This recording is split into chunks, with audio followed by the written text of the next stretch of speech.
wisdom and understanding, we, thine unworthy servants, here gathered together in thy name, do most humbly beseech thee to send down thy heavenly wisdom from above, to direct and guide us in all our consultations. And grant that we, having thy fear always before our eyes, and laying aside all private interests, prejudices, and partial affections, the result of all our counsels may be to the glory of thy blessed name, the maintenance of true religion and justice, the safety, honor, and happiness of the Queen, the public weal, peace and tranquility of the island, and the uniting and knitting together of the hearts of all persons and estates within the same, in true Christian love and charity, one towards another, through Jesus Christ our Lord. Amen.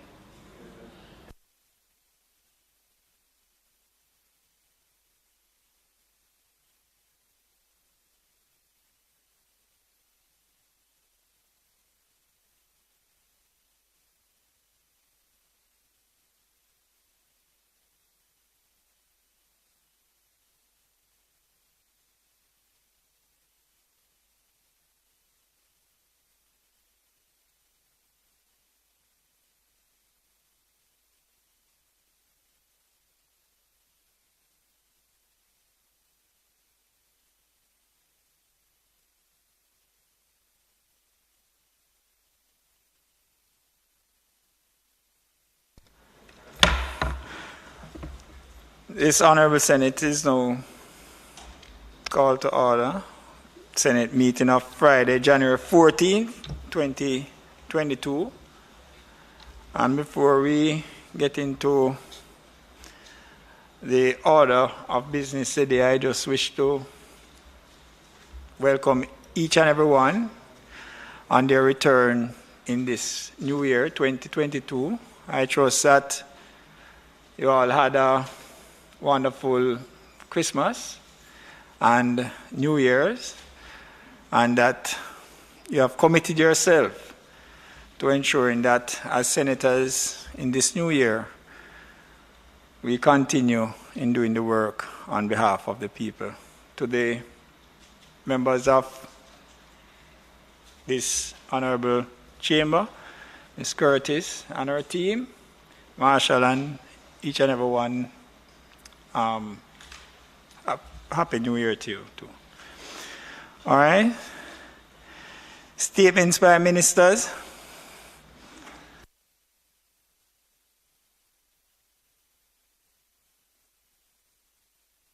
Announcements.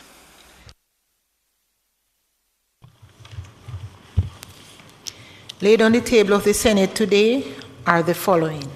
Second supplementary estimates for the financial year ending March 31, 2022. Second supplementary estimates, Jamaica Public Bodies estimates of revenue and expenditure for the financial year ending March 31, 2022. The proceeds of crime, designated non-financial institution, trust and corporation services providers order and its resolution 2022. Ministry paper number 1 of 2022 entitled Annual Report of the Office of the Utilities Regulations for the financial year 2020-2021. Ministry paper number 2 of 2022 entitled Annual Report of the Administrator General's Department for the financial year 2019-2020 and the Annual Report. Ministry paper number 3 of 2022 entitled Annual Report of the Financial Services Commission for the financial year ended March 31, 2020 and the Annual Report. Annual Report of the National Water Commission for the financial year 2019-2020. Annual Report of the Jamaica Intellectual Property Office for the period 2011 to 2012 and 2012 to 2013. Annual Report of the Auditor General's Department for the financial year 2020-21. Annual Report, Report of the Auditor General's Department on the results of examination of the accounts of the island for the year ended March 31, 2021, and Annual Report on Audited Financial Statements for the Electoral Commission of Jamaica for the financial year 2020-2021.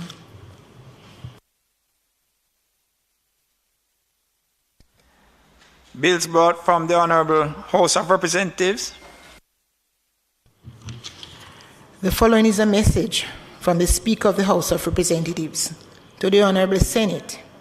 I have the honour to advise the Honourable Senate that on the 11th day of January 2022, a bill entitled An Act to Validate and Confirm as Lawful All Acts and Omissions Related to the Approval Granted by the Governor-General for the Early Retirement of Officers from the Jamaica Constabulary Force during the period commencing on the 13th day of February 2019 and ending on the 13th day of August 2019, to indemnify the government and all persons acting on behalf of the government from liability in relation thereto and for connected matters, was passed in the House of Representatives.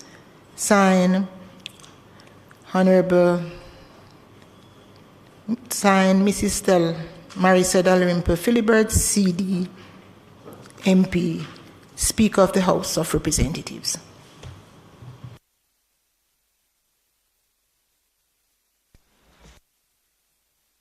Mr. President, I signify my willingness to take charge of the bill.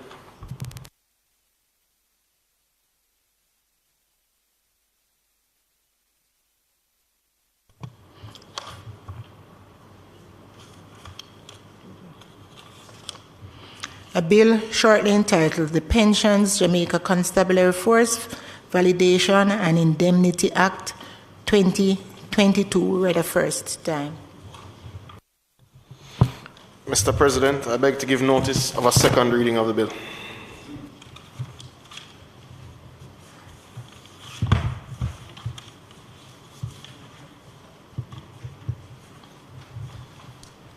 Petitions, papers, reports from committees, notices of motion given orally. Mr. President, I beg to give notice that at the next meeting of the Senate, I will move the Proceeds of Crime Act, Designated Non-Financial Institutions, Trust and Corporate Services Providers, Resolution 2022. Whereas paragraph 1, 2 of the fourth schedule to the Proceeds of Crime Act, hereinafter referred to as the Act, provides that a designated non-financial institution means a person who is A, not primarily engaged in carrying on financial businesses, and B, designated as a non-financial institution for the purposes of the Act by the Minister by order subject to affirmative resolution. And whereas on the 10th day of January 2022, the Minister made the Proceeds of Crime Designated Non-Financial Institution, Trust and Corporate Services Providers Order 2022, and whereas it is desirable for the Proceeds of Crime Designated Non-Financial Institution, Trust and Corporate Services Providers Order 2022 be affirmed. Now therefore be it resolved by this Honourable House as follows. This resolution may be cited as the Proceeds of Crime Designated Non-Financial Institution, Trust and Corporate Services Providers Orders 2022 Resolution, and 2, the Proceeds of Crime Designated Non-Financial Institution, Trust and Corporate Services Providers Order 2022 is affirmed.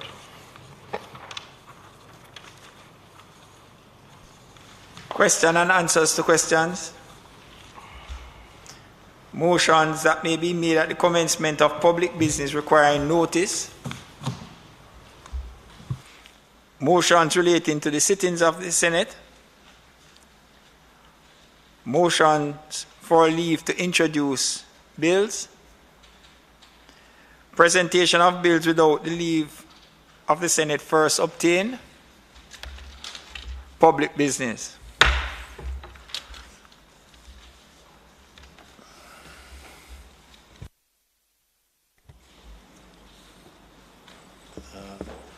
Mr. President, in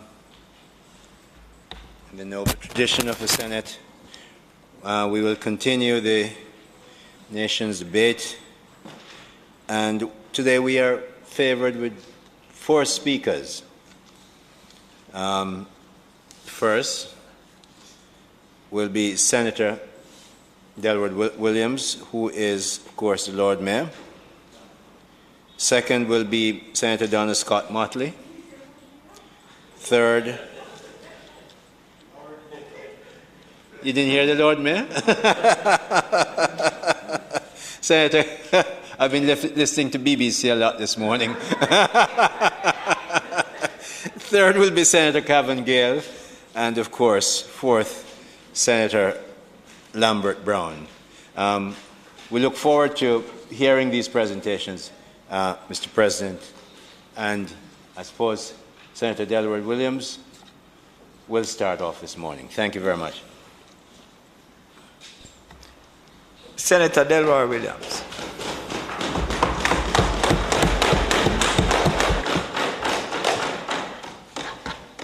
Mr. President, it is 11:05.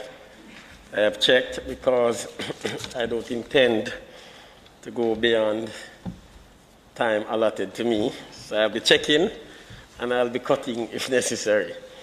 Let me quickly get into it because I really want to use most of the time allotted to me.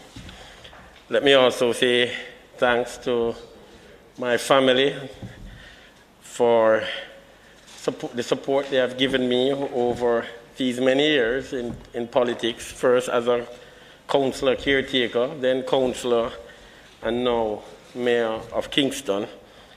I want to give God thanks for the support that they have given me locally and abroad. I also want to say thanks to the people, the residents of the Civil Rights Gardens Division, for continuing to express their confidence in me as their councillor, and to the wider municipality, residents of the municipality, for the confidence they have expressed in me as mayor. Take this opportunity to also say thanks to the staff at the KSAMC, hardworking staff, the CEO, the engineering department, planning, municipal police, the entire staff, for the job that they have done and for their commitment to serving the residents of the municipality. I say thanks to the councillors of the Kingston and St. Andrew Municipal Corporation for their guidance and for their support over the many years, for their input, for the ideas they share, and generally for the interaction and the sharing and confronting of ideas within the setting of council. I'd just like to take this opportunity to thank, I see 3 councillors here today, Councillor Corey Douglas, Councillor Andrew Harris, and Councillor Susan Senior, and they are here to continue the support that they have given over the years. Thank you very much, councillors, for coming. Mr. President, I begin this presentation with a quotation from my inaugural speech at the Kingston and St. Andrew Municipal Council meeting in December 2016. I quote, "The municipal corporation must drive economic activity. We must facilitate and not hinder. I say to you, we understand our role in the growth agenda, and we will execute efficiently and effectively. We will act within our statutory powers to be a facilitator of growth. Kingston must become a tourist attraction. We are also committed to having cruise ship stopovers in the Kingston Harbor." End of quote. That was in December 2016. We said our vision was to reposition Kingston as a destination city. Mr. President, I am pleased to advise that Kingston is on the path to attaining that vision outlined in December 2016, a destination city. Since the beginning of our vision to transform, revitalize, redevelop, and re-image the city of Kingston into a destination city, we have seen a steady increase in visitors and arrivals and unprecedented investment from hoteliers. But not just hoteliers, Jamaican hoteliers. in the capital city.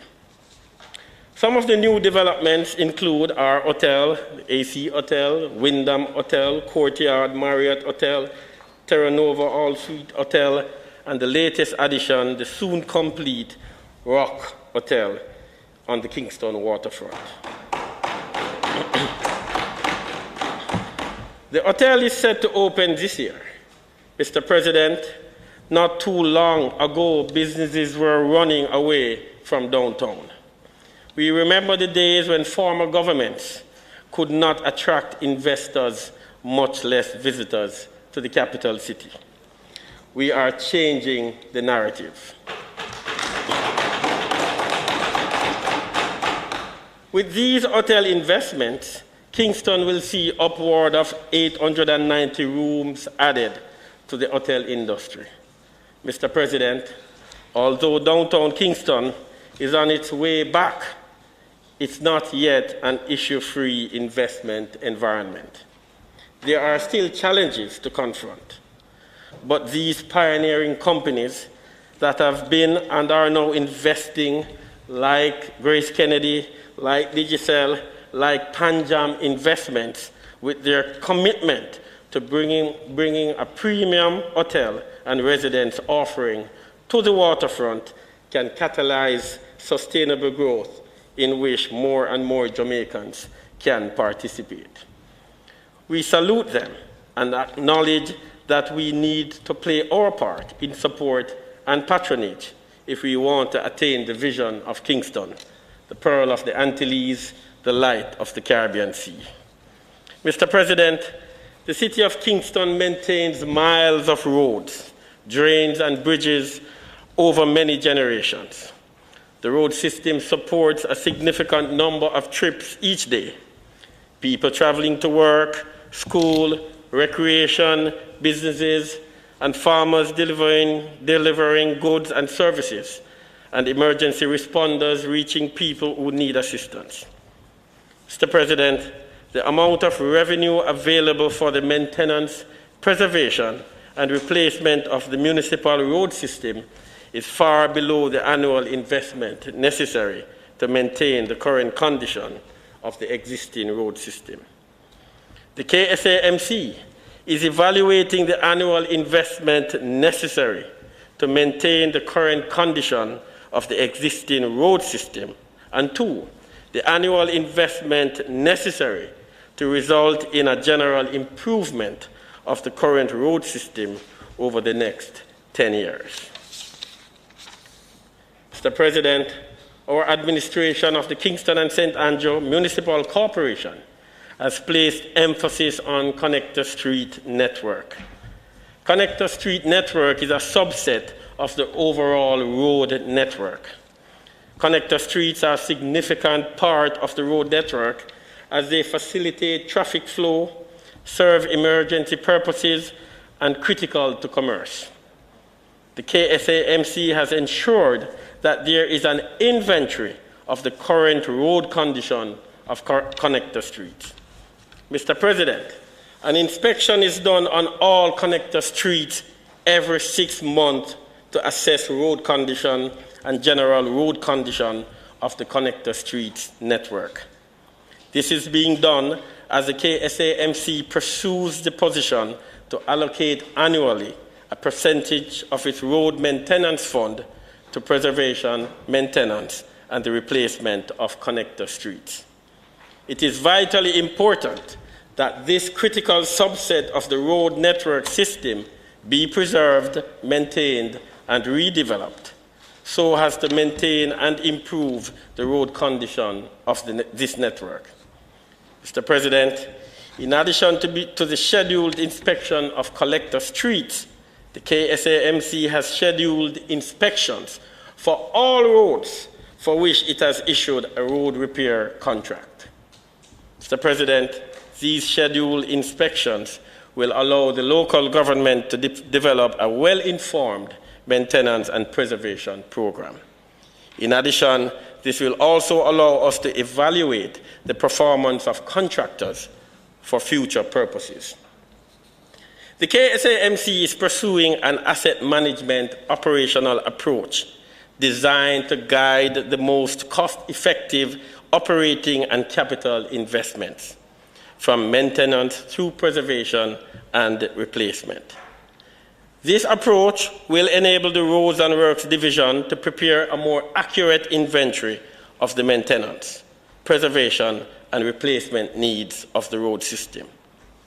We recognize that a weak road maintenance and preservation program would result in faster rates of deterioration of the municipality's road infrastructure.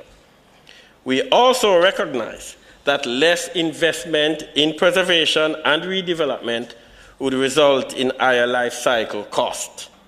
Therefore, the Kingston and St. Andrew Municipal Corporation has been increasing its allocation to road maintenance, preservation, and redevelopment.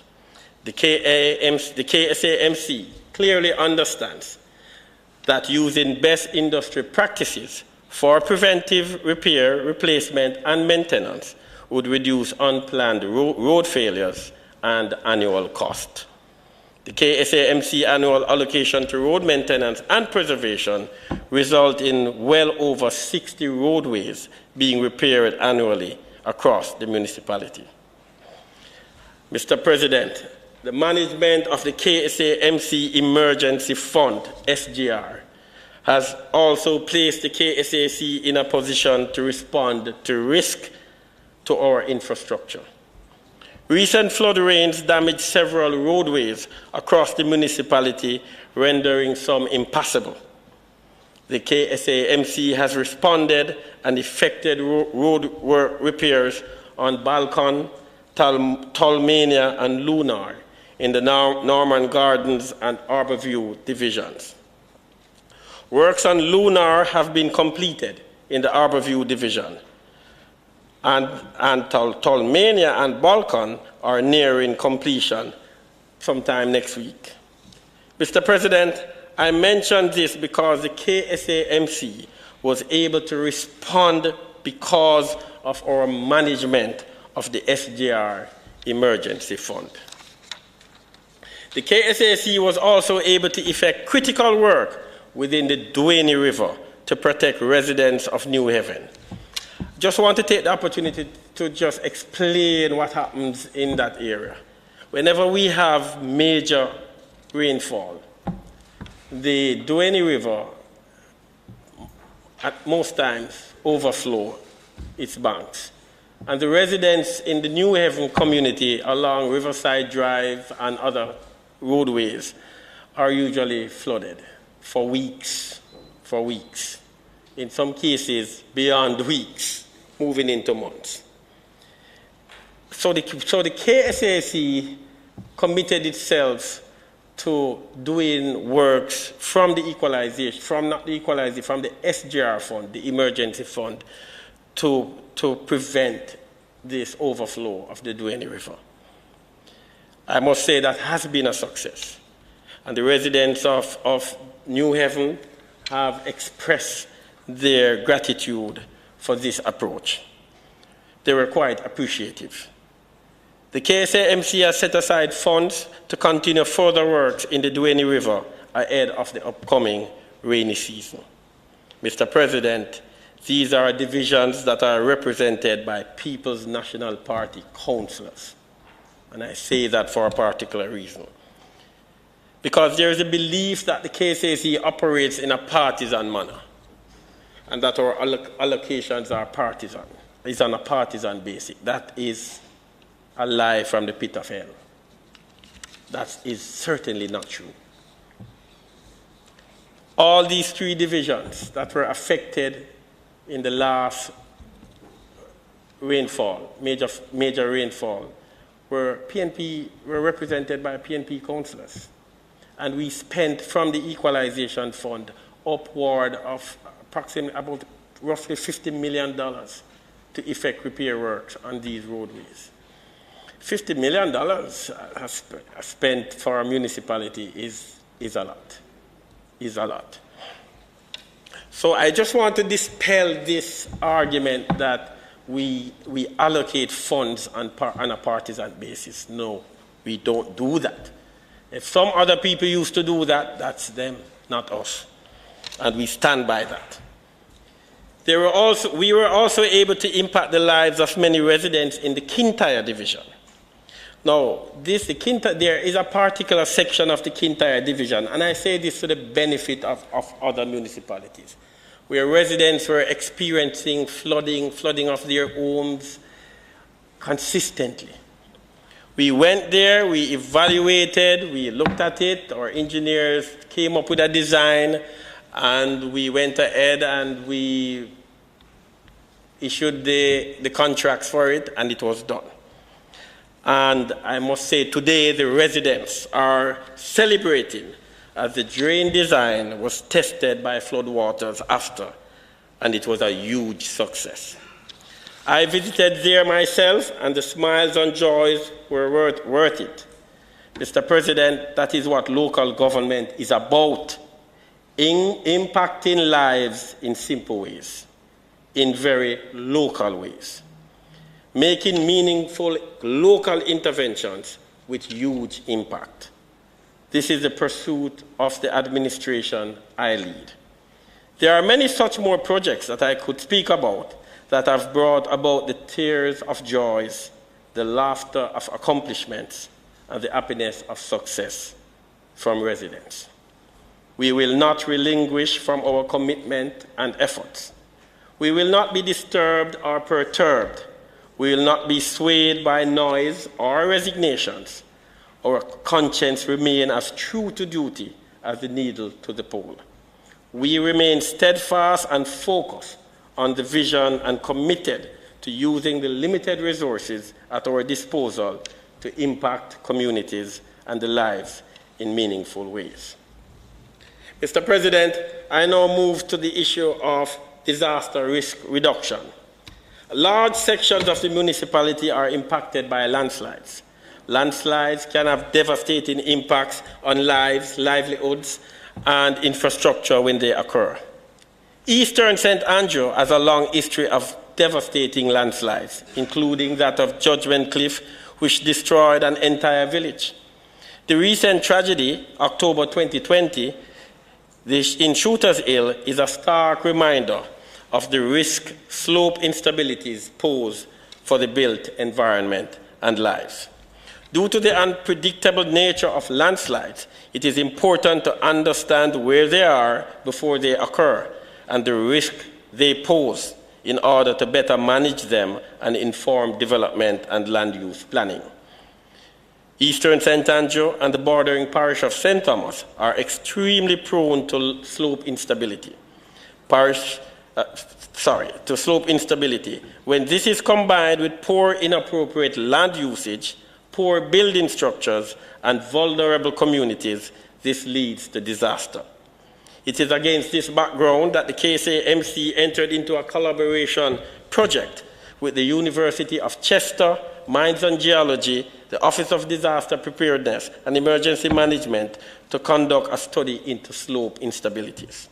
Mr. President, the study will provide the Kingston and St. Andrew Municipal Corporation with progress reports and research outputs to inform our land use planning and policy development.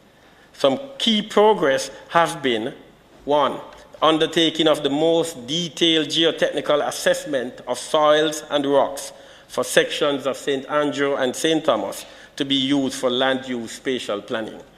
Developing slope instability risk maps to aid land use planning and guidelines for appropriate structures, if applicable.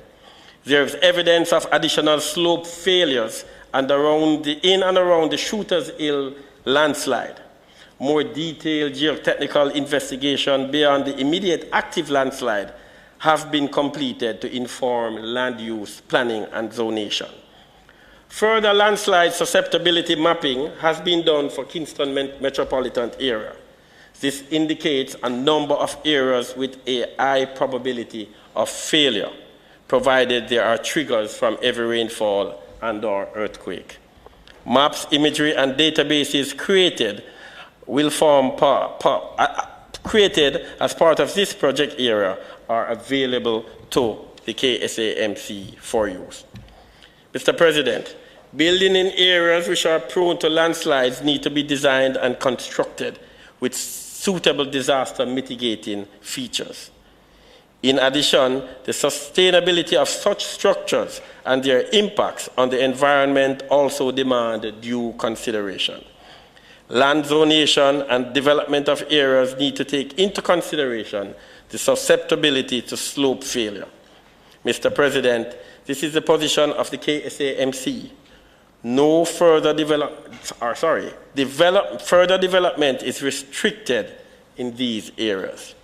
Where developments are deemed important, detailed geotechnical investigation needs to be undertaken before stabilization measures implemented on and around the proposed development, residual risk analysis undertaken to ensure it is not transferred to adjacent areas, adhering to building codes, particularly the design of foundations and structures resistant to movement. Mr. President, from this study, the KSAMC will collaborate with ODPEM, Mines and Geology to develop a landslide awareness program in high-risk areas. What are the long-term actions to be taken? One, policy directive as to the handling of new developments in the Shooters Hill area. Integration of the collected data in the building and planning process. Detailed cost-benefit analysis of long-term stability of slopes in the area, and more detailed geotechnical investigation to provide more comprehensive information to determine the best approach to mitigate landslides.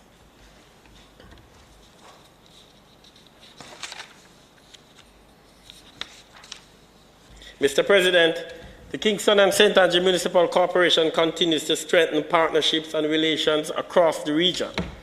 In positioning the Kingston as a leader in Latin America and the Caribbean, we have sought to form meaningful relationships, and one such is with ICLEI, Local Government for Sustainability. ICLEI is a global network of more than 2,250 local and regional governments committed to sustainable urban development. ICLEI seeks to influence policy towards sustainability and drives local action towards low emission and resilient and circular development. Mr. President, ICLEI and the KSAMC have been working on two potential projects. The first project is an urban infrastructure insurance facility. This is an initiative with KfW, Investment and the Development Bank of Germany, that will support cities in the protection of crucial infrastructure and vulnerable populations from natural hazards. Mr. President, given the exposure that the coastal city of Kingston faces as a result of natural disasters over the years, the project is most welcome. Kingston has been chosen as one of the local authorities to be included in the pilot. Mr. President, even though ICLEI and Kingston are just in the preliminary stages on this matter, it is a very significant and meaningful step in dealing with disaster risk management. We have had preliminary meetings already, and pleased to also inform you that Minister Orbin Hill is a member or has volunteered his service as part of the negotiating team with ICLEI on this very important project. The second focus is on green climate cities. This is an ICLEI initiative to support local governments with UN Framework Convention on Climate Change campaigns, Race to Zero and Race to Resilience. In addition, the KSAC will be able to access the full gamut of technical expertise available to ICLEI. Therefore, this partnership with ICLEI is a major step for local government pursuing sustainability and sustainability projects. I move quickly to another very important issue, Mr. President, and that's the issue of HIV and the problem of stigma and discrimination. The most urbanized parishes in Jamaica have the greatest cumulative number of reported HIV cases. It is estimated that 27% of persons living with HIV resides in Kingston. The city also has the highest case rate of 73 per 100,000 population and the second highest death rate at 0.37 per 100,000 population. Mr. President, data also show that 1/3 of persons living with HIV face stigma and discrimination at varying levels across the municipality and across Jamaica. Stigma and discrimination create significant barriers to accessing HIV testing, prevention, and care. Treatment and care can result in decreased viral loads and increase the count of CD4 cells. To put it bluntly, treatment and care can result in non-transmission, and those who are negative but at highest risk can access treatment to prevent transmission. It is against this background that the Kingston and St. Andrew Municipal Corporation signed a memorandum of understanding with the Ministry of Health and Wellness in November 2019, solidifying the Fast Track City Plus program. The Fast Track Cities initiative is a local global partnership between cities and municipalities around the world and 4 core partners: the Joint United Nations Program on HIV/AIDS, UNAIDS, the International Association of Providers of AIDS Care, IPAC, and the United Nations Human Settlements Program, UN Habitat, and the City of Paris. As Mayor of Kingston, it is my pleasure to support and have our city participate in the Fast Track Cities initiative. Kingston remains the only city in the English-speaking Caribbean to be a part of the Fast Track Cities initiative, aimed at providing a supportive, caring, and sensitive environment for persons living with HIV. Mr. President, we believe if we get it right in Kingston, we will help propel Jamaica towards ending the AIDS pandemic. A key component in reducing new HIV infections and AIDS-related deaths is reducing and eliminating stigma and discrimination associated with getting tested for HIV and knowing your status. That is why the City of Kingston will be partnering with UNAIDS and JN Plus to develop the Stigma-Free Spaces Certification Program. This initiative will train private and public sector entities in stigma and discrimination reduction strategies. This is one way of helping people who live, work, and play in Kingston to become more caring of countrymen who are living with HIV and ending the epidemic. HIV-related stigma and discrimination in healthcare settings is another issue. It represents a potent barrier to achieving global aims to end the HIV epidemic. Evidence-based approaches for measuring and reducing stigma and discrimination in healthcare settings exist, but their incorporation into routine practice remains limited. Mr. President, even though training has been shown to be effective in bridging the gaps in knowledge that may perpetuate stigma and discrimination, it does not address other factors through which stigma and discrimination is produced and abetted. To be effective, stigma and discrimination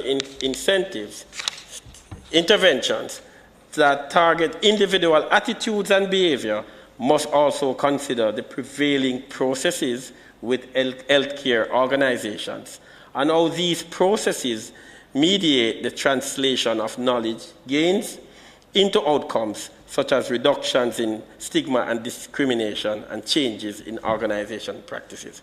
In simple words, Mr. President, when I went to the Fast Track Cities conference in Portugal, I met privately. I had breakfast with Dr. Chris Duncombe, the Vice President and Chief Medical Officer of IPAC. And I relayed issues relating to stigma and discrimination in Kingston that we were experiencing. A few weeks ago, Mr. President, Dr. Duncombe communicated to us, informing us that the U.S. Department of Health and Human Services has issued a call for proposals to reduce stigma in healthcare settings in low and middle income countries. Each grant is US $400,000 over a maximum of 3 years. The proposal is a partnership between IPAC and the University of California to implement their continuous quality improvement model to embed stigma mitigation in day-to-day activities in clinic providing HIV services.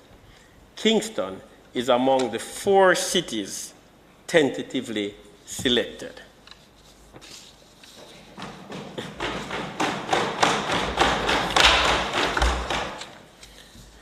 Mr. President, 1 minute, one minute, Senator Williams.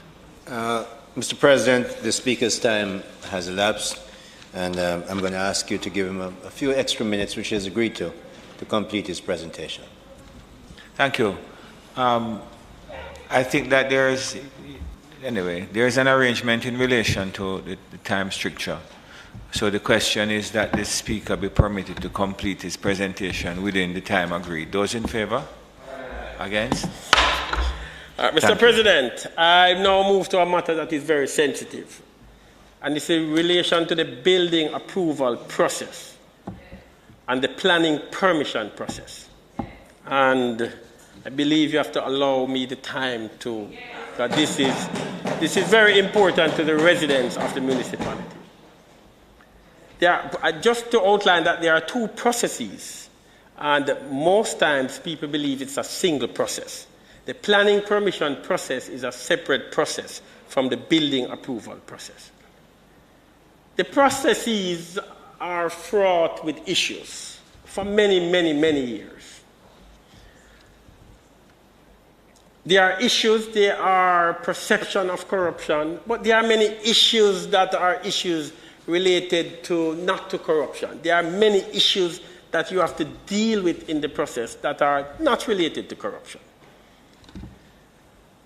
There are many issues coming out of the courts. There are some things that we have learned based on some outcomes of the court. But I will not speak on issues relating to the court because we are still before the court on some matters.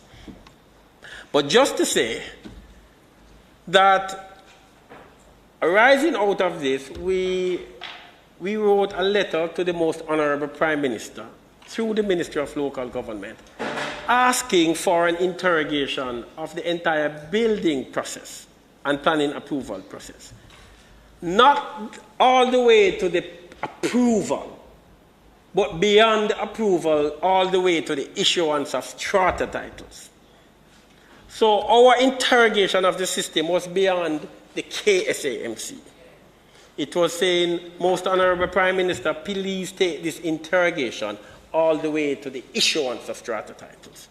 Because we felt that there were weaknesses, and we felt that there had to be a far more robust system of cross-checking before the issuance of strata titles. So we wrote that letter. We also wrote a letter asking for an overhaul of the planning department. The planning department in its current state has a director of planning and a secretary on the establishment.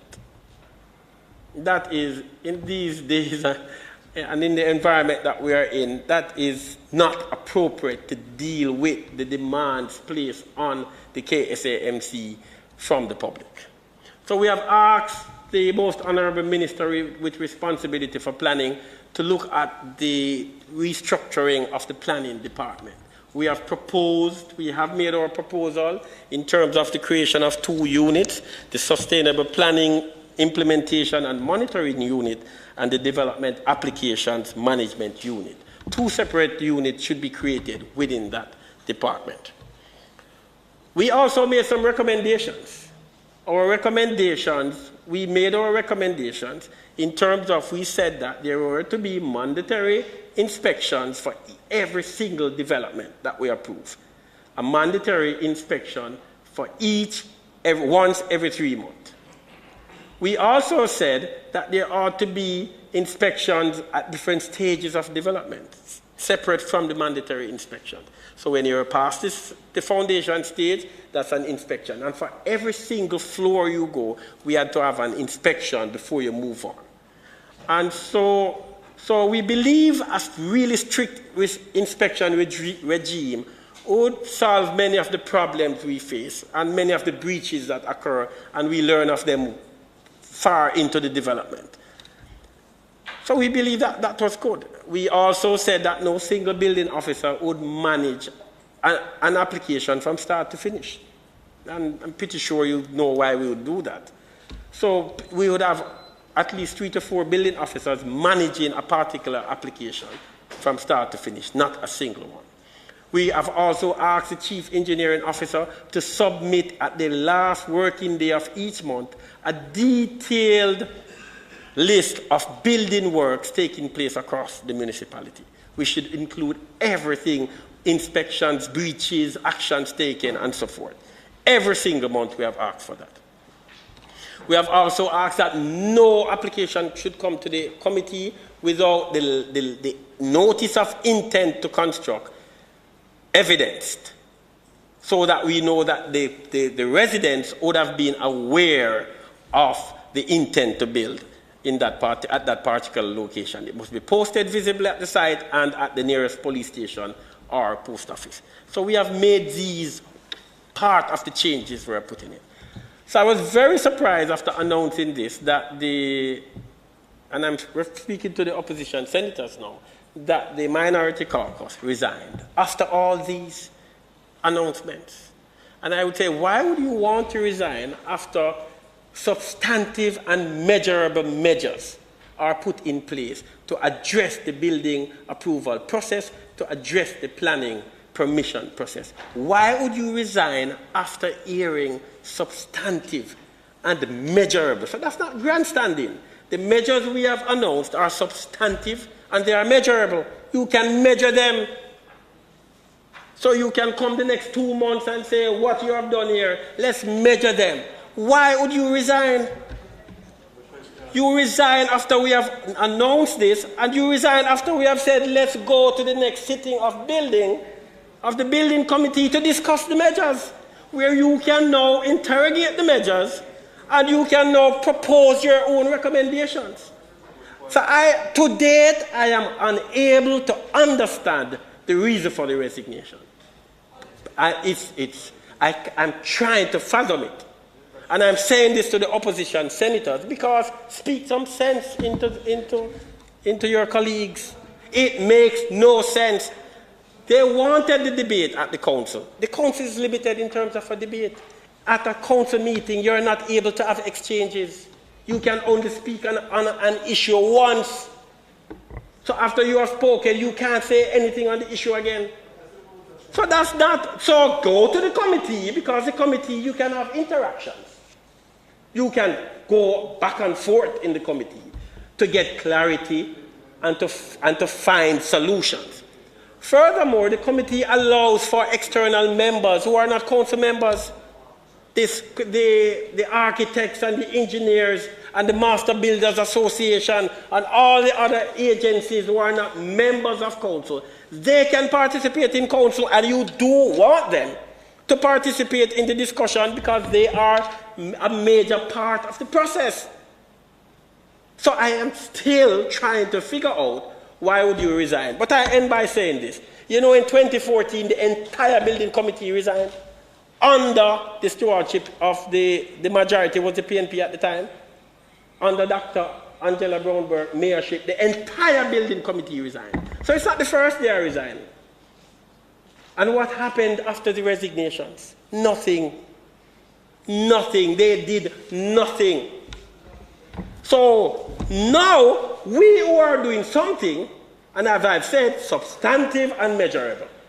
Now you're resigning again, and we are doing something. And when you were in the administration, you did nothing. You resigned, reconstruct the committee, and continue as usual. So I am saying, opposition senators, please speak some sense. into the councillors. Mr. Speaker, Mr. President, pardon? No, Mr. President, I would have, I really believe, Deon Jackson Miller referred to the measures as substantive and measurable. Not me. Not me. You know, you know that they are substantive and measurable. So what I expected was for them to come to the committee and say, okay, we have problems with your measures. Critique the measures. These measures will not work. Or these measures need to be beefed up. That's what I expected, not resignations. Not resignation. Let us discuss. Who runs from a dialogue? Who runs from a dialogue? So I'm beginning to wonder, are you afraid of the measures? Or are you really interested in finding solutions? Excellent point, Senator Williams. Mr. President, as I close, I just wanted to also mention, I won't get into it, but I wanted to also mention that the city, in terms of the recreational facilities, I'll end there, Mr. President, because creating facilities for the residents of the municipality is a major component of the quality of life we live. We need facilities within the municipality that will offer recreation and leisure to our residents. That is an important component of the quality of life. The KSAMC has been committed to building out the infrastructure of parks across the municipality. We have done a wonderful job on the Duane Park. We are continuing to develop the Duane Park, and Mr. Speaker, the last item as I close, the Marvelly Park.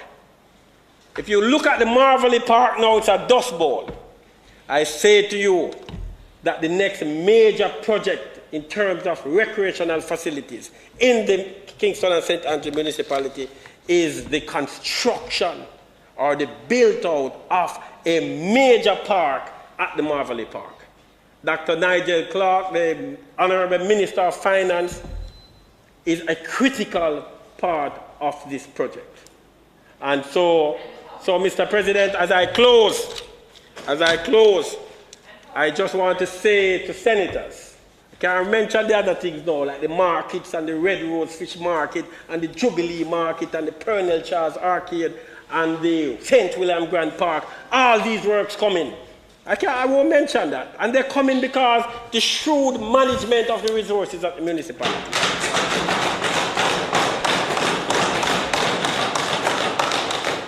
So when there will be all kind of talks will be made about finances and how KCC is managed. Look here, when you're asking questions about the KCC and its management and the finances, you better go ask those questions to Manchester, Westmoreland, St. Catherine and Portmore. Thank you very much. Thank you very much, Mr. President. Senator Williams.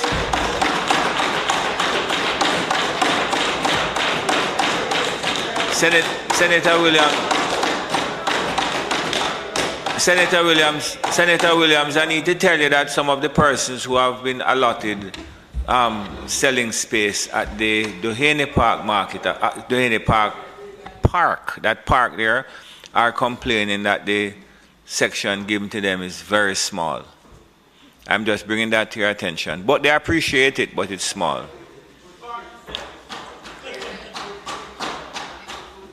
Senator Morris, would you please, Senator Morris, would you please stand?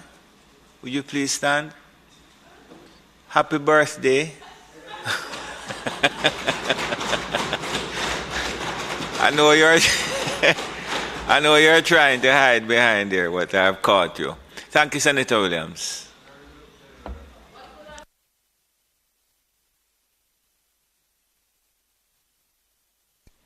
We have another speaker.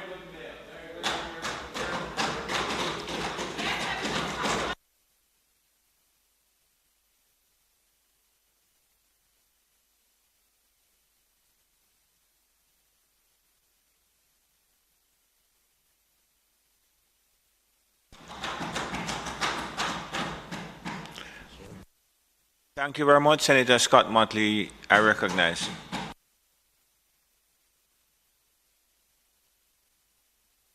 Before I commence my contribution to the State of the Nation debate, I want to add my voice to congratulating Senator Morris on her birthday. Very soon, she won't be referred to as young. But I'm delighted to see that she is here today so we can actually... You remember? I also want to congratulate Senator Hill and Senator Samuda. Senator Hill has been elevated as a minister, and I can assure him his performance will come under great scrutiny. Senator Samuda will perform well wherever he goes. It is well known that he is... You say graciousness? No, I'm being truthful. He will. I look forward. We have had the opportunity to evaluate him in his position in the Ministry of National Security. And I have previously commended him on his presentation in the State of the Nation debate. I know that wherever he goes, he will discharge his duties very well.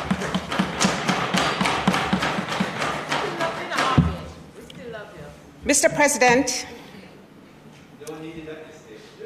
I rise to make my contribution to the State of the Nation debate here in 2022. And I must say how much I value the opportunity to do so. I do not take lightly the oath that I swore on the day that I became a senator. And I only hope that the public will see that I've done my best to discharge it. Mr. President, you know, as you get older, you have to reflect on some things. And when you see your friends leaving you, you have to evaluate your life. And in relation to the Senate, let me say this. I don't think there's anybody else sitting here who has had the privilege of being appointed by 3 different leaders. Sitting here. I am not going to include you in this, Mr. President. But I acknowledge it. You have Mr. Siaga, Mr. Golden, and Mr. Honus. And I have Mike and Manley, P.J. Pattison, and Peter Phillips. It is...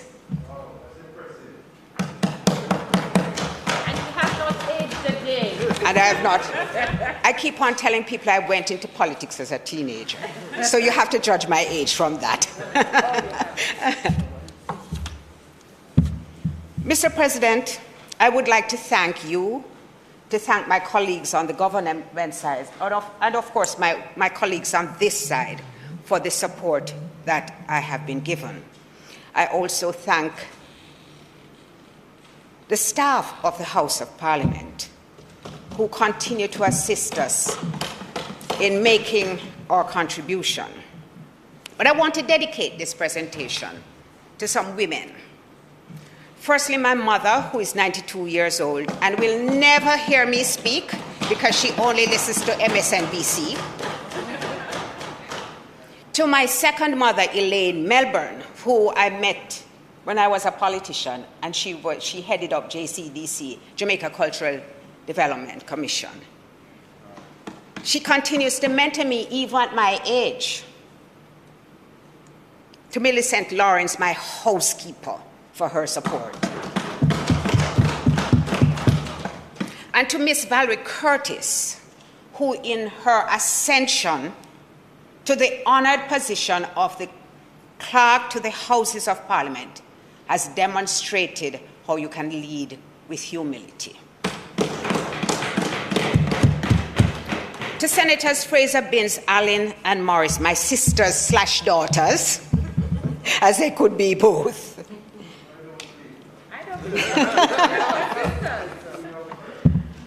Your voices are being heard in the corridors of power, and your words are indelibly etched in Hansard. And to the women of Jamaica, those women, single mothers, who head up 46.5% of the households, I dedicate this to you. I dedicate it to you because in the months going forward, we will have to rely on your resilience, your innovative capacity, your commitment to family, and your commitment to strengthening the nation to see us through. These are not the best of times.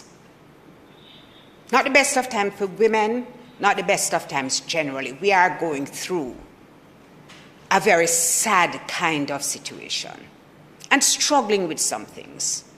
A mother said to me, I normally give my child lunch money to buy a patty and a cocoa bread. And it now costs me $50 more to buy one patty and one cocoa bread. How am I to manage? I am earning minimum wage, barely eking out a living, depending on persons from overseas sending me some money just to be able to make ends meet. How am I going to do it? It is a difficult time. And then, Mr. President,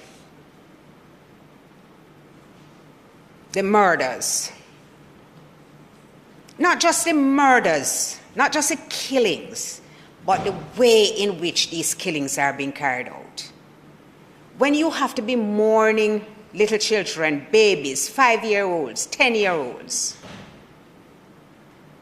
and you think that is just, you have reached the end of barbarity and savagery. The next day, you get another surprise.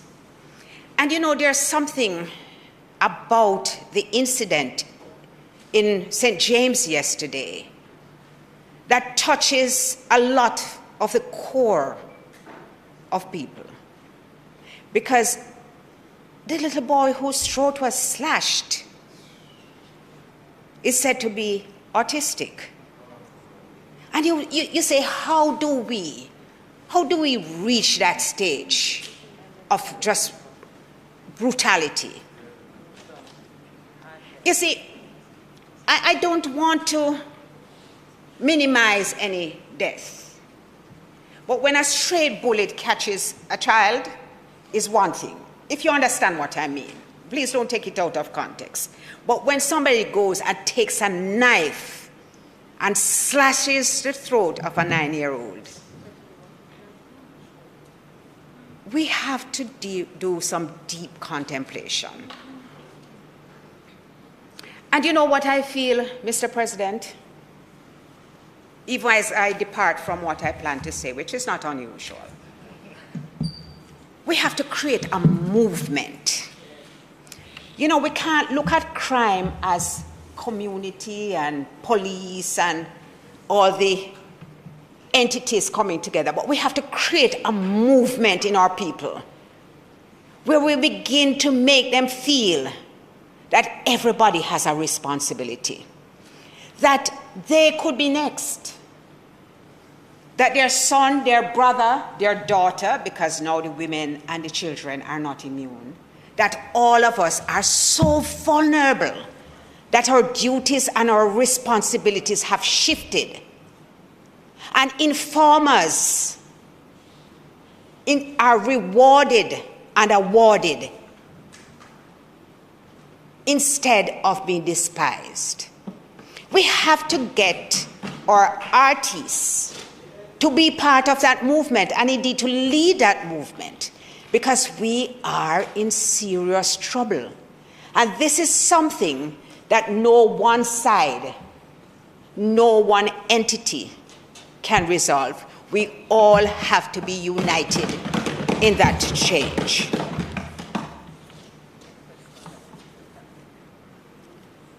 And Mr. President, what I would like to see is a society being built that works for all of us. That everybody feels that they are a part of what is happening.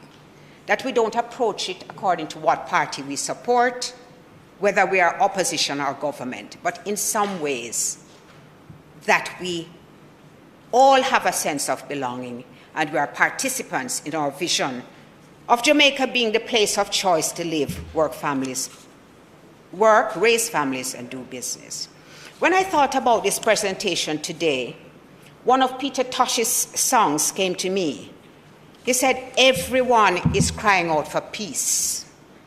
No one is crying out for justice.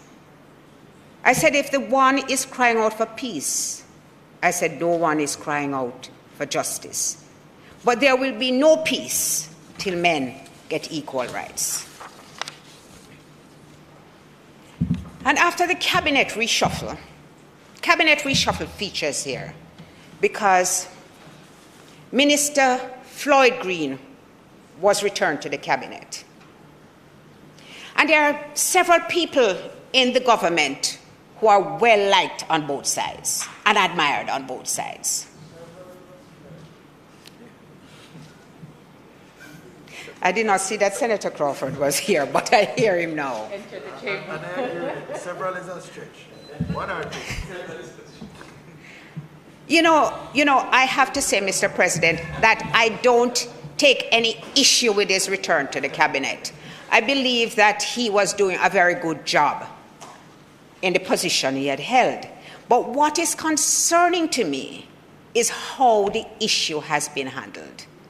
Because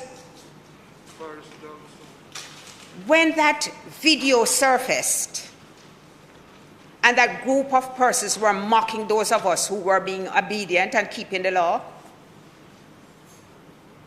it was a really hurtful thing. Boris Johnson is going through that now as Prime Minister, where people just vex. And people asking the question, you lay down the laws and then you break it? And that's the kind of feeling that we have. But my actual disquiet is about the fact that we have heard nothing about that case. Nothing. It's as though it has disappeared. Nobody has been charged. There is a waiting on the Director of Public Prosecutions for a ruling. The police have been so meticulous in their investigation that they have come out in defense of the action, to the point where now parliamentarians are told they can do anything under the DRMA. They can even play football if they want. On the other hand, I contrast this with the story of two sisters in St. Thomas apprehended under the DRMA. Raquel Williams and K.D. Nelson were fined $200,000 or 30 days in jail for not wearing a mask. Now, these two young women admit they were not wearing a mask. They had just come downstairs from a barber shop where they had done their brows and taken photographs. They had not replaced the mask, but once they saw the police officer, they put it on. They were taken into custody and kept at the Morant Bay police station. They say that night was like 15 hours in hell, sharing sleeping space with roaches, and their slippers on the ground were toys for the rats. We also saw the video of a young man who was apprehended in his house, told what to wear, videotaped putting on his clothes in his room, which was displayed for all to see. He enjoyed no right to privacy, and not even his dignity was observed or preserved. So, people who are looking on, don't feel that you have to obey the rules either, because they say so the thing set. They're not even condemning the leaders who breach the rules, because in Jamaica, I saw the thing set. And so there's just a general breakdown of the morals and the morale of persons. We have the case of Nzinga. Nzinga was a young woman who had her locks cut off in a police station in July. Firstly, the public defender was prevented from going into the police station to see the area where this was done.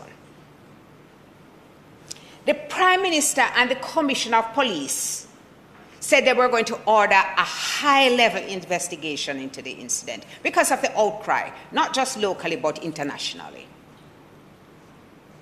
It's sent to Indicom, then it's at the DPP, then it's sent back to Indicom for additional information, and from July, the public cannot get a response to what has happened.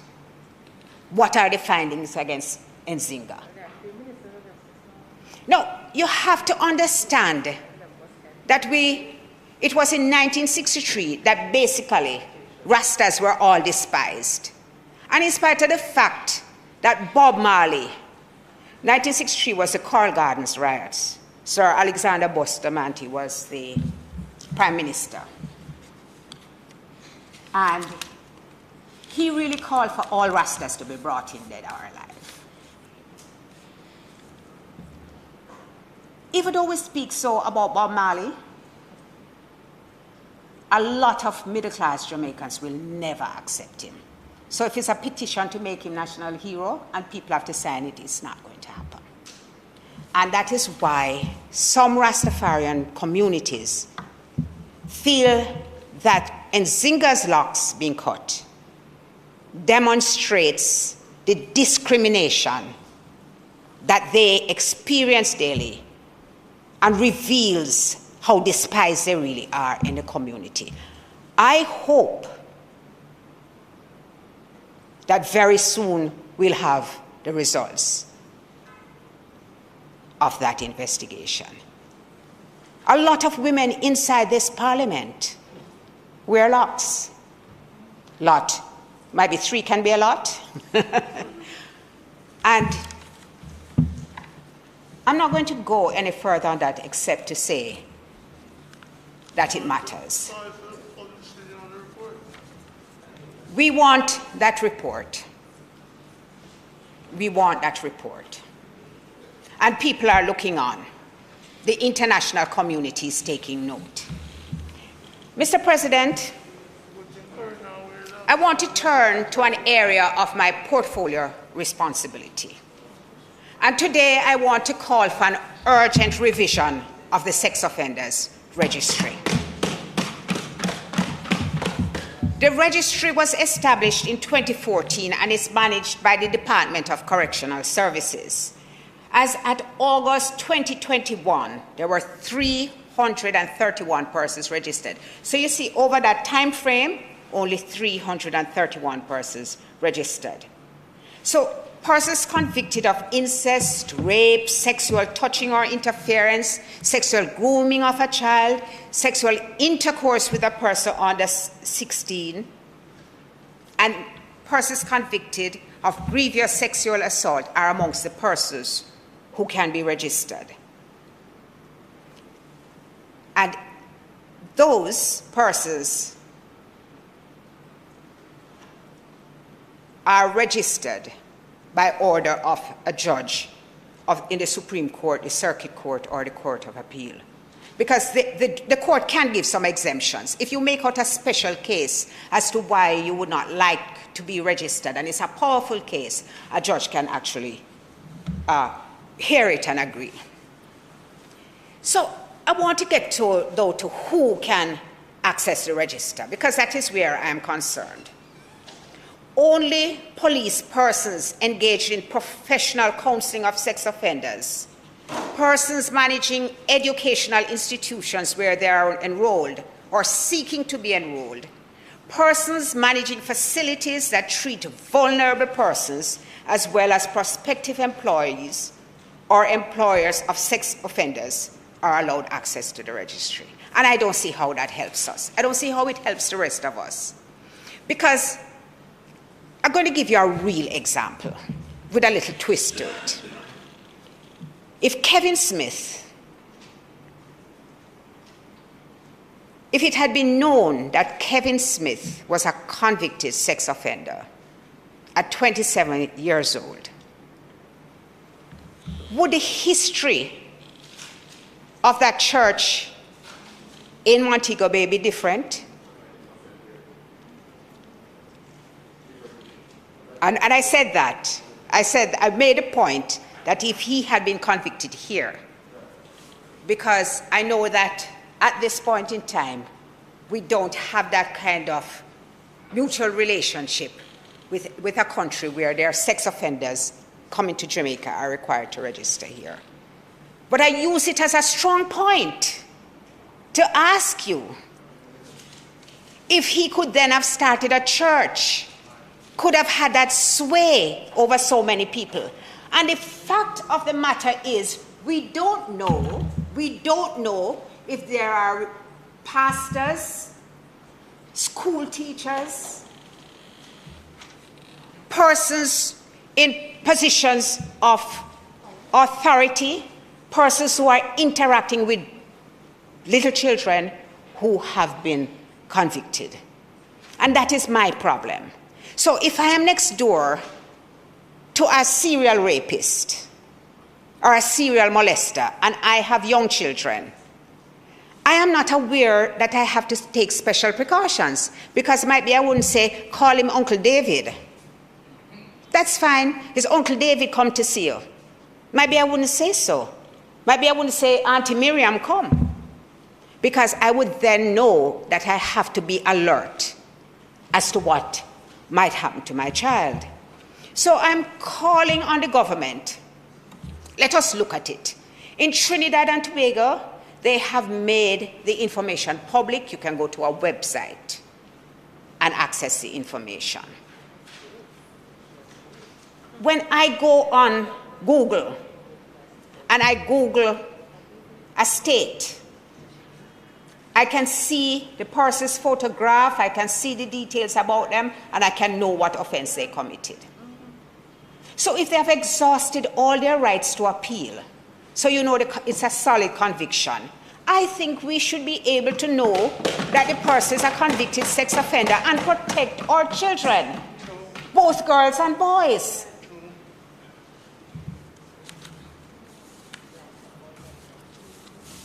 The other thing that I want us to look at, that's now that we have a Ministry of Constitutional and Legal Affairs, which is quite confusing to me, Mr. President, because we have a Ministry of Justice,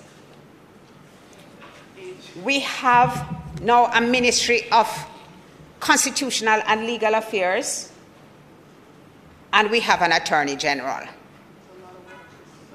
I don't know why this was deemed necessary, and I really cannot. Jobs for the boys.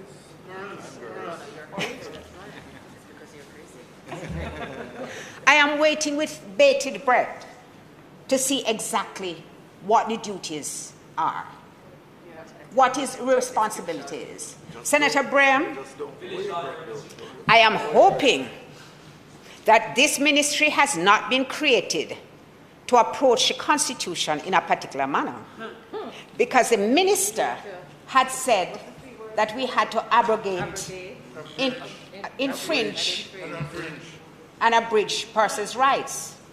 And the Prime Minister, while he was addressing his conference, spoke to the need for the death penalty for possession of a firearm. He didn't even go as far as to say, when a firearm is used in the commission of an offense, possession simplicity. Somebody standing up here and go to the bathroom and say, hold me gun. I soon come back. That is as ridiculous as it gets, Senator Campbell. So I don't know what the plan is. You advise them to put that in, Leslie? I don't know if the plan is to reduce the powers of the opposition senators, so that the opposition senators cannot block anything that the government determines to do? I don't know. And I'm looking forward to hearing exactly what the remit is. Well, you know the important thing about knowing. No, it's not yet. I have my signal. 25 minutes gone, sir. Mr. President, the Speaker's time has elapsed, and I'm going to ask you to extend her time to the agreed Thank you. Members would have heard Thank the you, question. Mr. President. That the Speaker be permitted time within the agreed framework to complete her presentation. Those in favour? Thank you, sir. I'm sorry. I'm just being informed that I was incorrectly instructed. You were... I knew you were, sir, because I co-opted the assistance of a government member to signal to me, and I know that they would never reduce my time. But you have had the benefit of interrupting my train of thought, since you know I don't speak from a script. I thought that your unusually long run-up might have taken a bit more time than I realized. But I'm very sorry. It was my fault. But just for that, Senator Scott Mottley, just for that, you can have as much time as you want.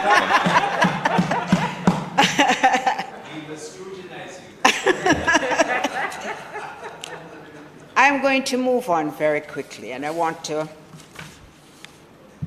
make a point about COVID. You know, COVID has, when we thought that it would have been gone by now. We hoped it would have been gone by now. And it is still very much here with us. Up to yesterday, we had 107,000 cases. We had over 2,500 deaths. And we are seeing more and more people being hospitalized. Women in the pandemic suffered more than everybody else. And according to the Inter-American Development Bank's Socioeconomic Survey of 2020 in Jamaica, twice as many women had to spend time schooling children as a result of the pandemic. Almost twice as many had to spend an increasing amount of time entertaining children, cooking, and cleaning. They found that the impact of the pandemic was also visible in the labor force and workplace, as well as at the leadership helm, where women-owned enterprises account for 45% of all local businesses. 78% of health and social workers on the front line are women, and 55% of women work in sectors such as trade, hotels, restaurants, services, and education. So there's a continuing circle of loss. Women are losing money, they are losing their jobs, and because women sometimes employ caregivers, they are not making any money, the caregivers are terminated, and so, again, we have that loss. Now, what is interesting to me is the government's attitude towards the increase. Because in the beginning, when I looked back at the timeline, the government was extremely proactive in how they dealt with it.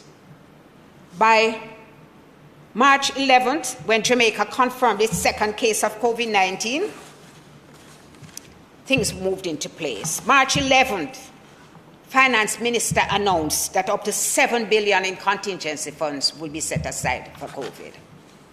By March 13, the concern had moved to people overseas because we had ascertained that persons coming in, 5 of the 6 persons who were tested positive had traveled to Jamaica via the United Kingdom, and 2 were close contacts of the first case. By March 13, the Prime Minister had declared Jamaica a disaster area, and he freed up state resources to assist in the fight against coronavirus. By March 17th, Dr. Clark announced a $25 billion stimulus program. Listen, there was panic, food buying. People were closing their offices. The schools were closed. A whole regime was established. But there were relatively, when now you look back, few cases of coronavirus. I don't understand, Mr. President, the Prime Minister's attitude towards 107,000 cases. Today, the positivity was 68.6%. There have been 61,541 women infected. So women again are suffering. 46,171 men. So we have more women infected than men. We have more women affected in terms of job loss, income loss, and we have them sicker than everybody else. The Prime Minister now has said we have to take responsibility for ourselves. This is in the height. This is in the height now. We have to take responsibility for ourselves, and we must go and get vaccinated.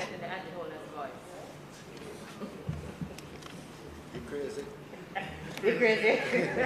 But my friends who are getting sick are all vaccinated.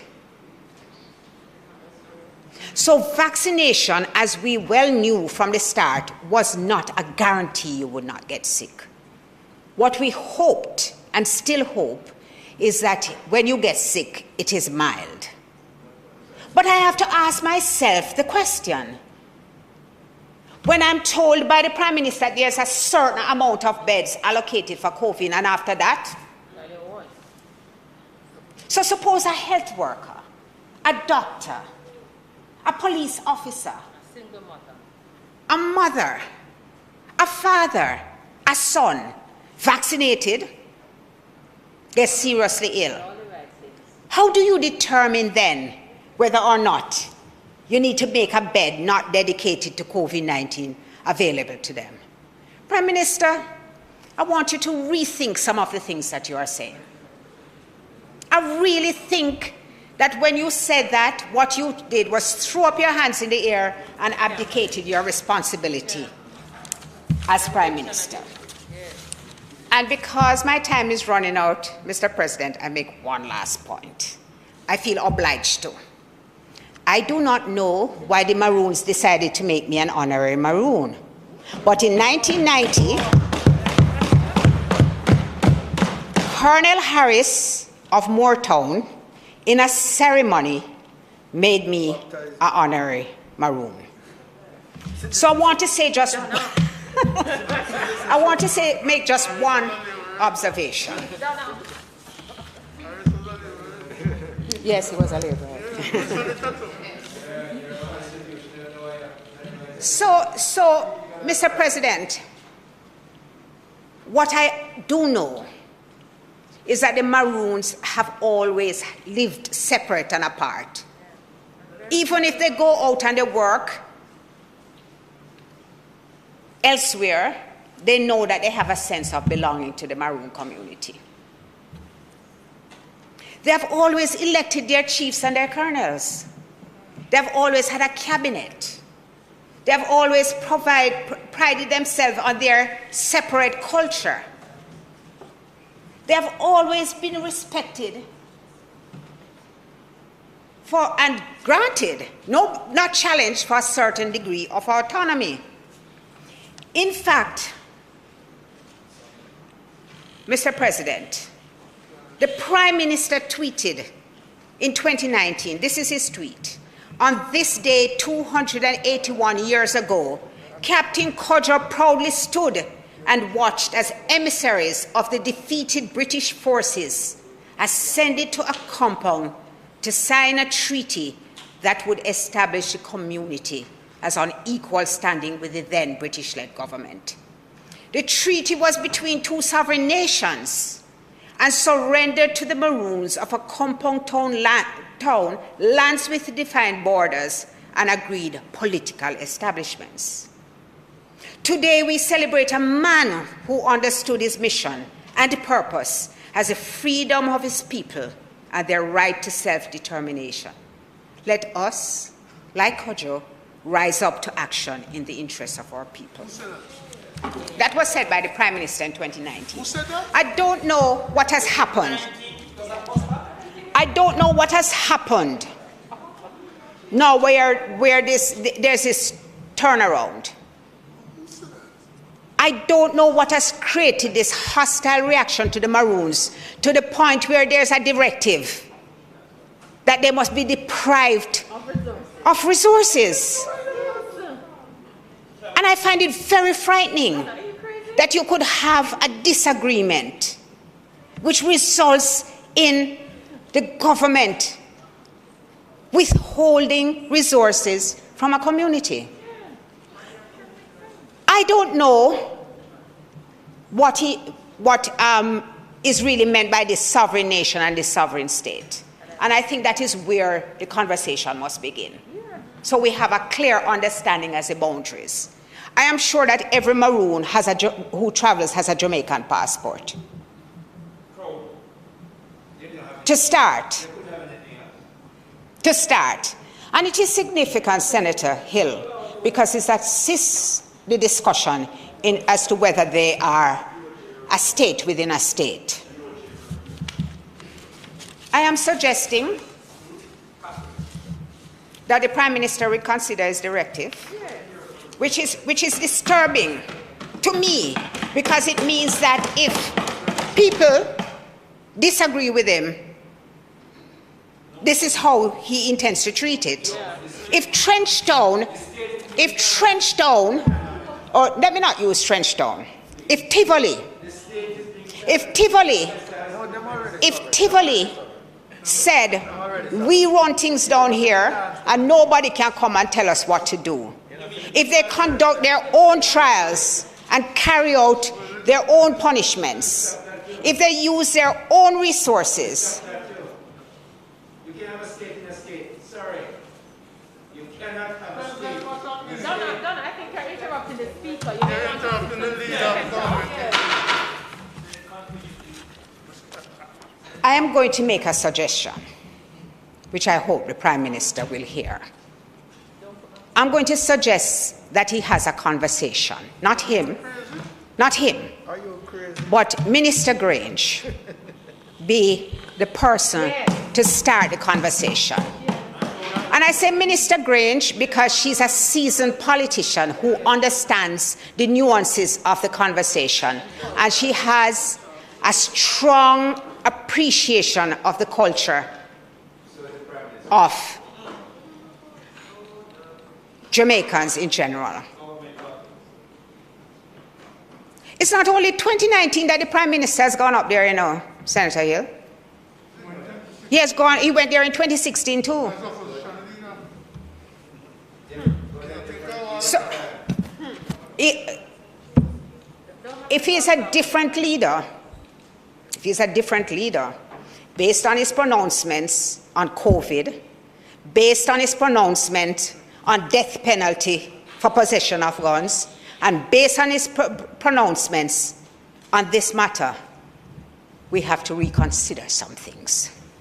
Mr. President, I really did not expect that the time would go so fast, and I'm trying to work within the rules of the Senate. There is much more that I would have wanted to say, but at the end of this presentation, I say, Jamaica is one of the most blessed countries in the world. As Prime Minister Bruce Golding said, we are too rich to be so poor. We have everything that one could ever hope for. Our leaders have to recognize that and bring out the best in our Jamaica, the best, appeal to the best of who we are, appeal to the best of who we are to help to solve the crime problem, appeal to the best of who we are to adhere to the COVID requirements of washing your hands and social distancing and so on. No good ever comes when a sword is wielded over the head of the people. No good ever comes. The Maroons were fighting for 80 years, and the British had to capitulate and beg them to stop it. I don't want to see, and I'm not speaking about the Maroons now, I don't want to see the Jamaican rebellious nature come to the fore at this time. I beg you, do not push the people of Jamaica into a corner. Thank you, Mr. President.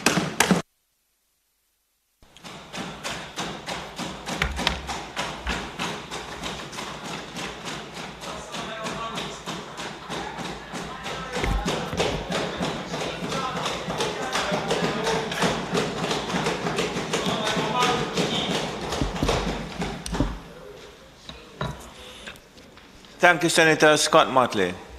Senator Gayle.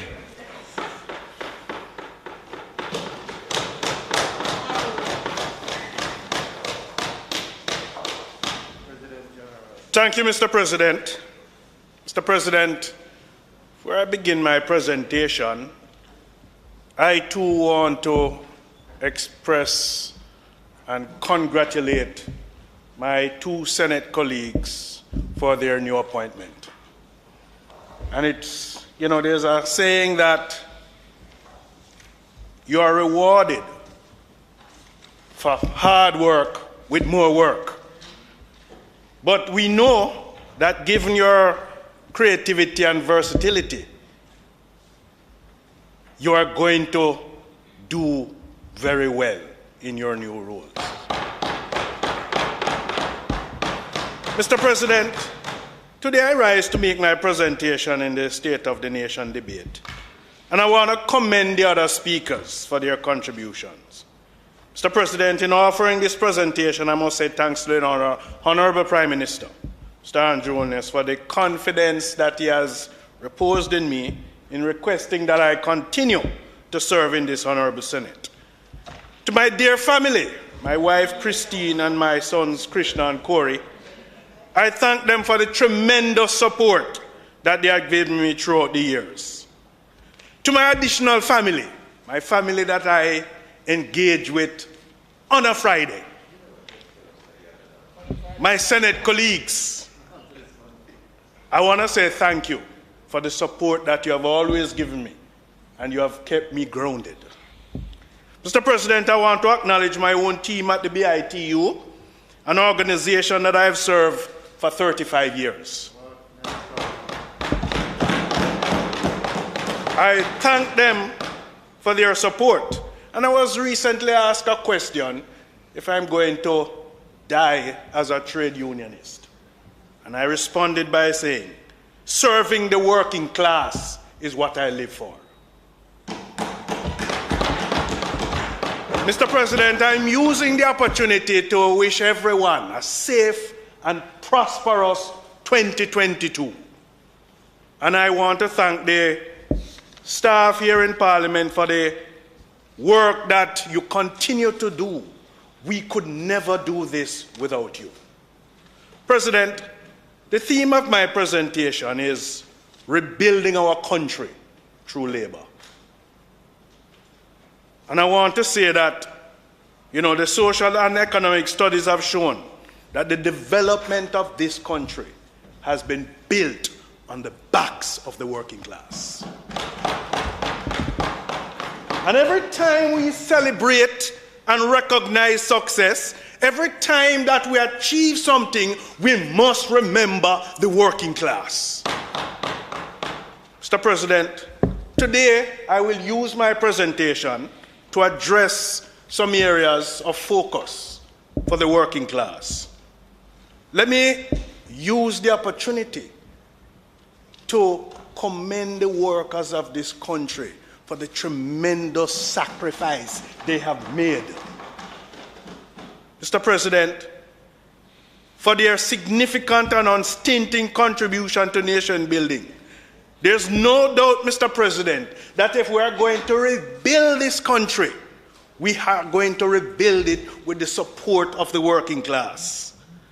And, you know, they have worked with class, and we must salute them for the work that they have done. Mr. President, as with the most economies around the world, the Jamaican economy has been significantly impacted by the effects of this ongoing pandemic. The economy contracted in the last fiscal year, and the statistics confirm that the government revenues declined. Our balance of payments were negatively impacted, and since the declaration of the first confirmed case, the government, quite rightly so, moved swiftly to lend some support to the economy. We had some travel restrictions, school closures, curfews, restrictions on public gatherings, and the holding of entertainment events. But I want to say that this government must be congratulated for its swift move in lending the requisite support and response to the country at the most critical time. Mr. President, the government implemented some social and economic support program, the CARE program. More specifically, the program provided compassionate grants, temporary unemployment benefits, grants to the self-employed.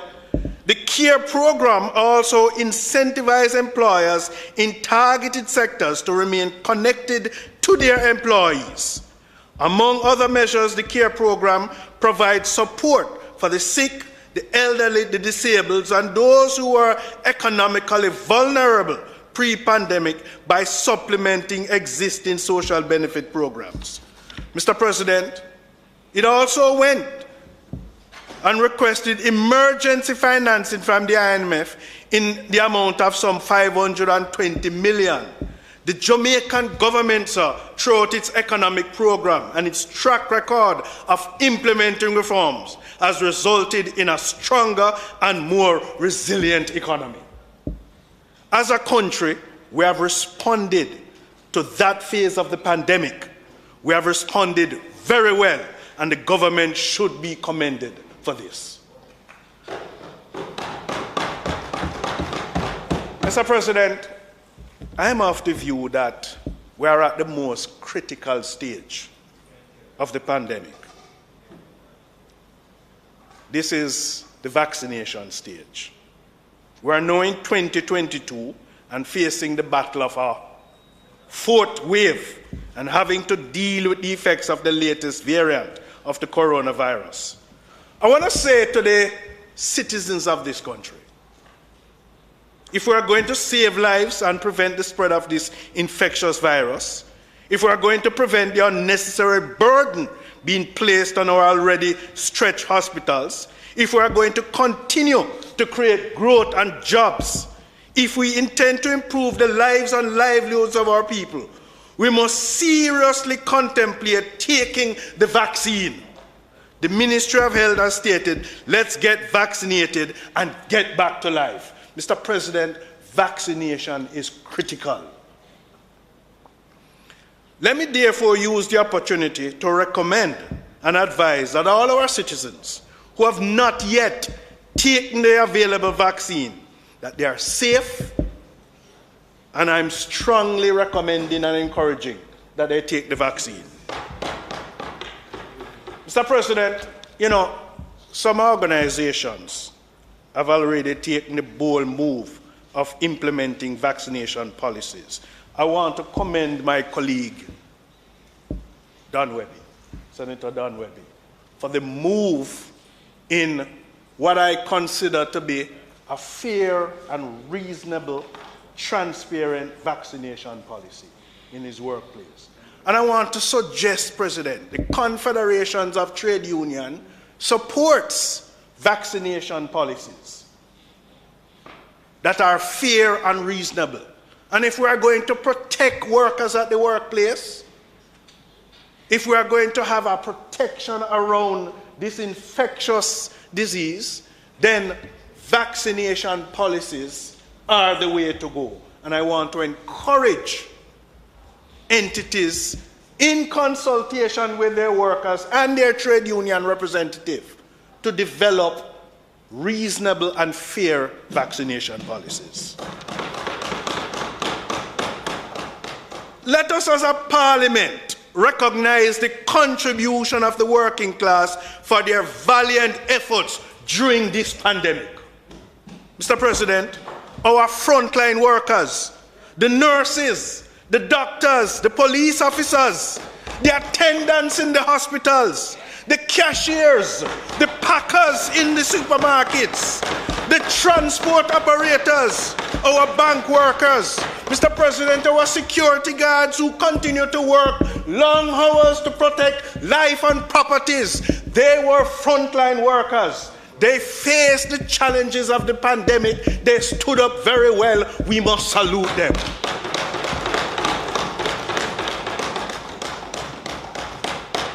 President, there's a particular area of concern that I have.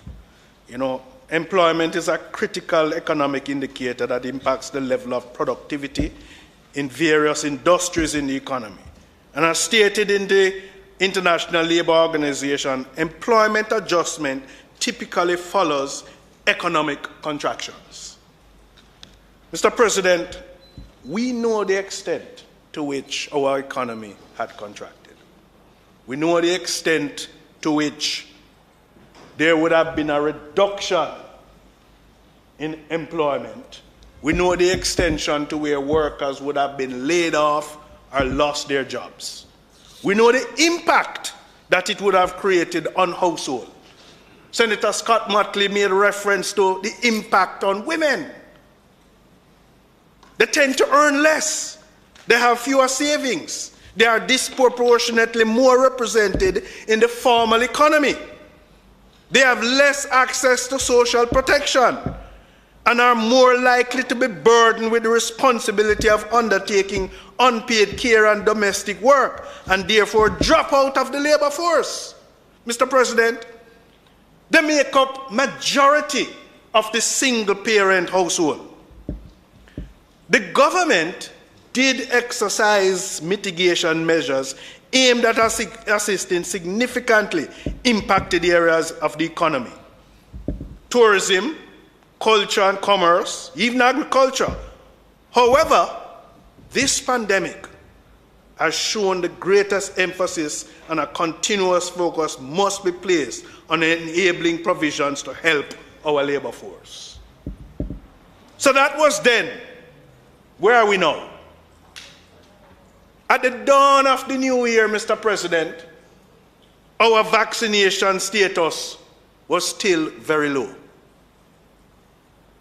in comparison to our major trading partners. In comparison, take tourism, for instance. A lot of our tourists come from the UK, Canada, the US. Their vaccination level was higher. What I'm concerned about, Mr. President, is we depend on tourism. But the concern I have is where these countries or the entities that we invest with, or we trade with, or we do business with, if they ask about our vaccination status, that being so low, I'm concerned in terms of what it may be. The reality is that it may be a challenge in doing business with us with such a low vaccination rate. It may be a challenge for investors wanting to invest with us with this low vaccination rate.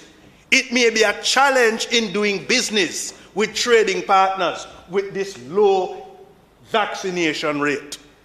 And so, Mr. President, what we ought to do, we have to find ways to continue to promote the education campaign in getting persons to take the vaccination. We might not realize it now, but I know of some entities that are saying, before we come to your shores, before we participate in activities with you, we want to be satisfied that your employees are vaccinated. People want to feel safe that they are coming with us. And so we must take steps and measures continuously to seek to improve our vaccination rate. Mr. President, you know, this pandemic has triggered a change in the way we do things, a change in the way we do work. The Employment Flexibility Work Arrangement Miscellaneous Act was passed in October 31st, 2014. It is without question that during the last 2 years, the government has promoted and pushed for flexible work arrangements to be made.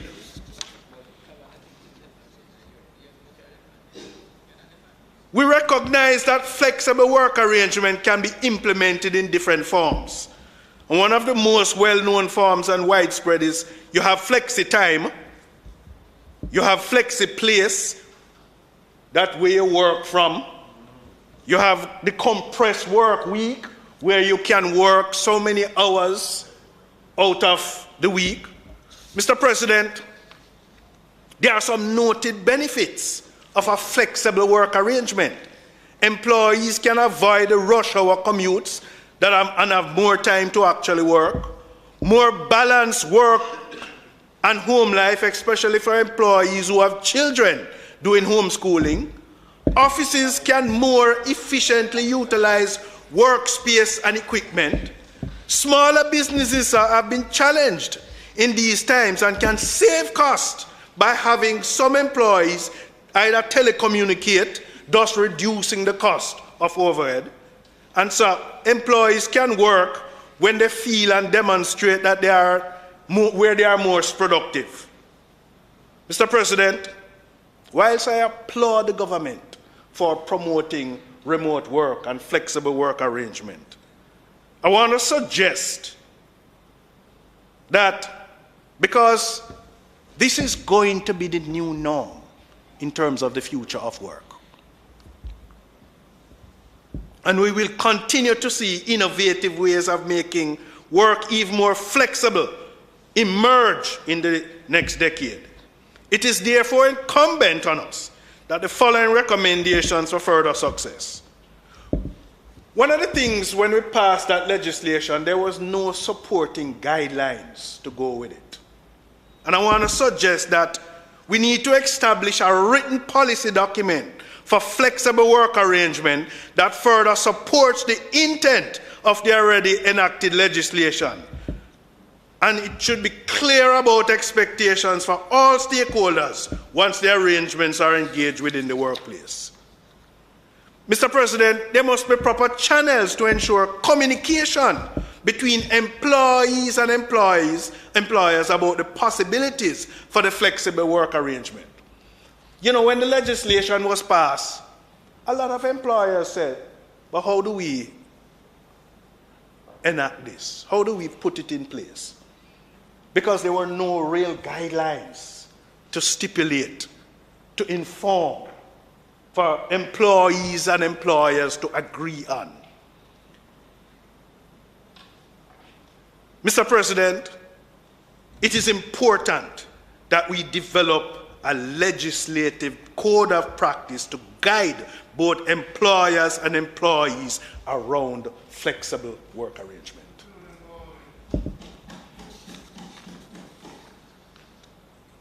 There's another area of concern to which would have been triggered by the pandemic. It has forced us to accept certain situations caused by employment to become interrupted, and it resulted in several workers' exposure to vulnerable situations without any social protection. Mr. President, a number of workers were laid off and had to be laid off in excess of the stipulated arrangement, the stipulated legislated framework of the 120 days. By choice, because workers would be saying, listen, I don't want to be made redundant. I don't want to lose my job. I would prefer to volunteer to continue to be laid off until the business comes back. And workers accepted that. But, whilst the workers would have accepted that, you had a situation where they couldn't purchase goods and services. They weren't earning. They were out there. Some of them had to deplete their own personal savings and assets in order to survive. Mr. President, what I'm suggesting is that what we need is a system that addresses both the worker and the national interest. A system that acts as an automatic stabilizer by supporting spending power during the periods of personal challenge or national economic downturn, which benefits the economy on a whole. Such a scheme, Mr. President, would guarantee an appropriate level of income during the period of unemployment. Mr. President, there is absolutely no secret that unemployment is one of the main factors that can contribute to income insecurity in Jamaica. It can even lead to poverty. And during the period of layoff, a lot of workers would have come under pressure.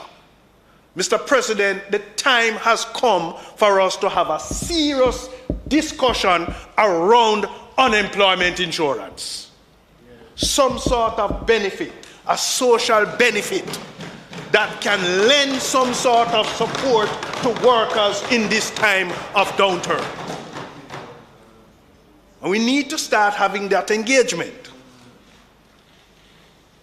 to be payable to persons who at the time would have been registered as unemployed and to be able to get a benefit during that period of crisis and downturn. So it is a worthwhile discussion, but it is a discussion that must take place. And it must take place aggressively. Mr. President, the other area that I want to represent is that, and again, we would have seen this during the period of the pandemic. The Employment Termination and Redundancy Payments Act, we all know that it repealed the Master and Servant Act of 1842.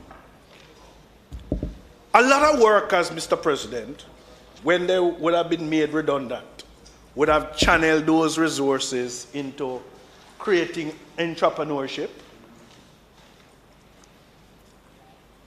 creating their own other jobs, weather the storm because of loss of employment. It is an important social security measure. The challenge I'm having with the Employment Termination and Redundancy Payments Act that we would have seen is that, President,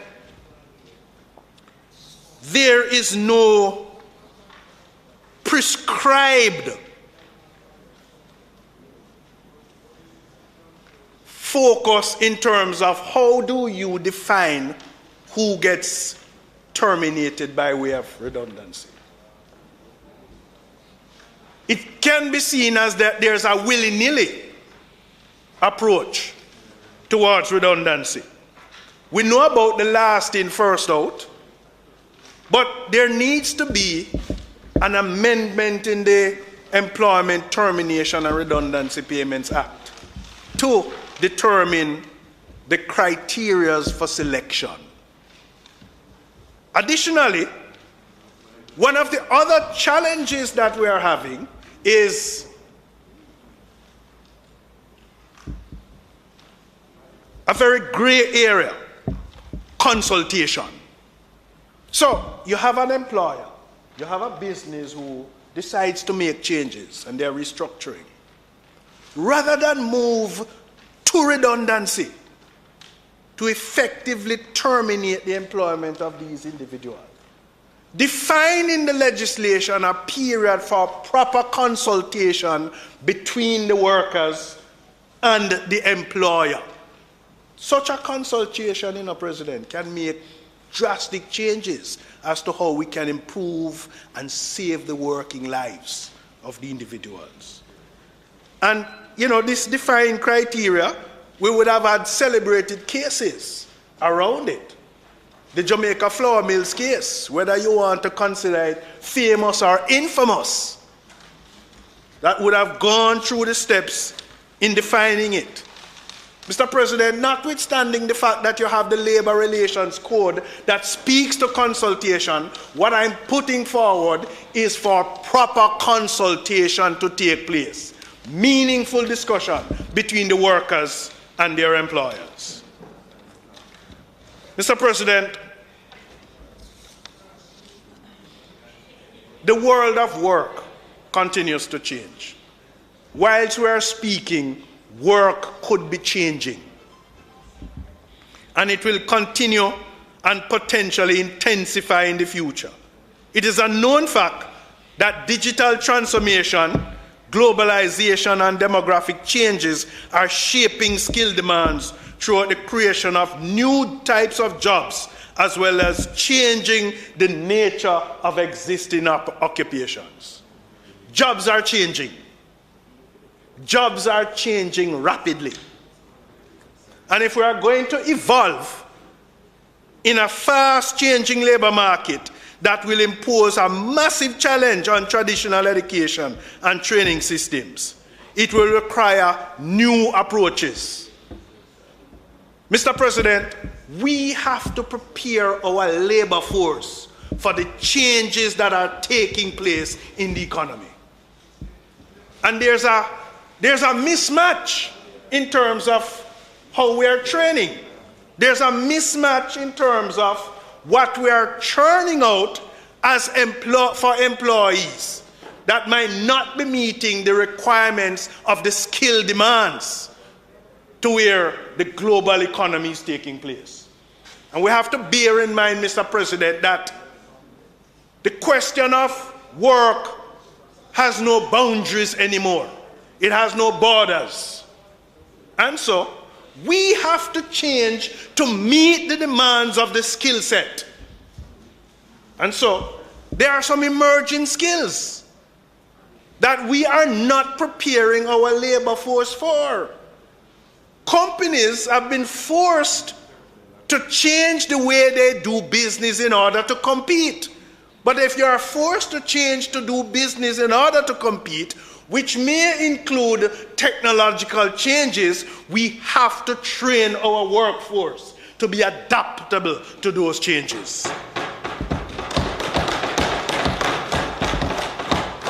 So we have to create and encourage training provisions throughout a life cycle. Training is lifelong.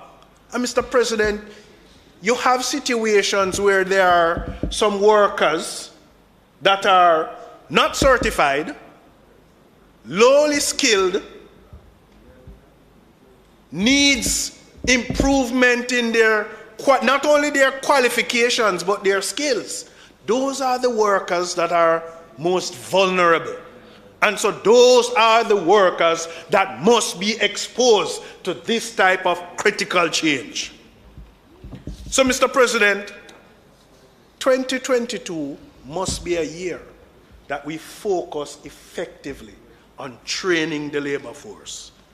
If Jamaica is going to survive the rapid change in the world of work, new approaches to education and training are needed to evolve in a fast-changing labor market.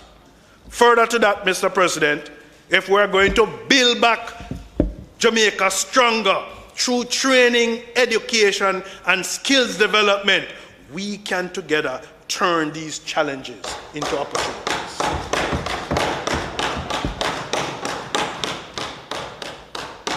it would be remiss of me not to mention another glaring area.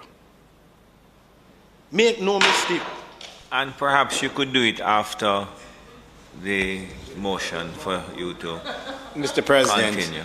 The Speaker's time has elapsed, and I'm asking that you give him an extension, short extension, to finish his presentation. The question is that the Speaker's time be extended for him to complete his extension within the understanding of the duration that he is to utilize. In favor? Thank you. Thank you. Thank you. Go ahead. President, we have a system of work that has come on the horizon and has been here for some time.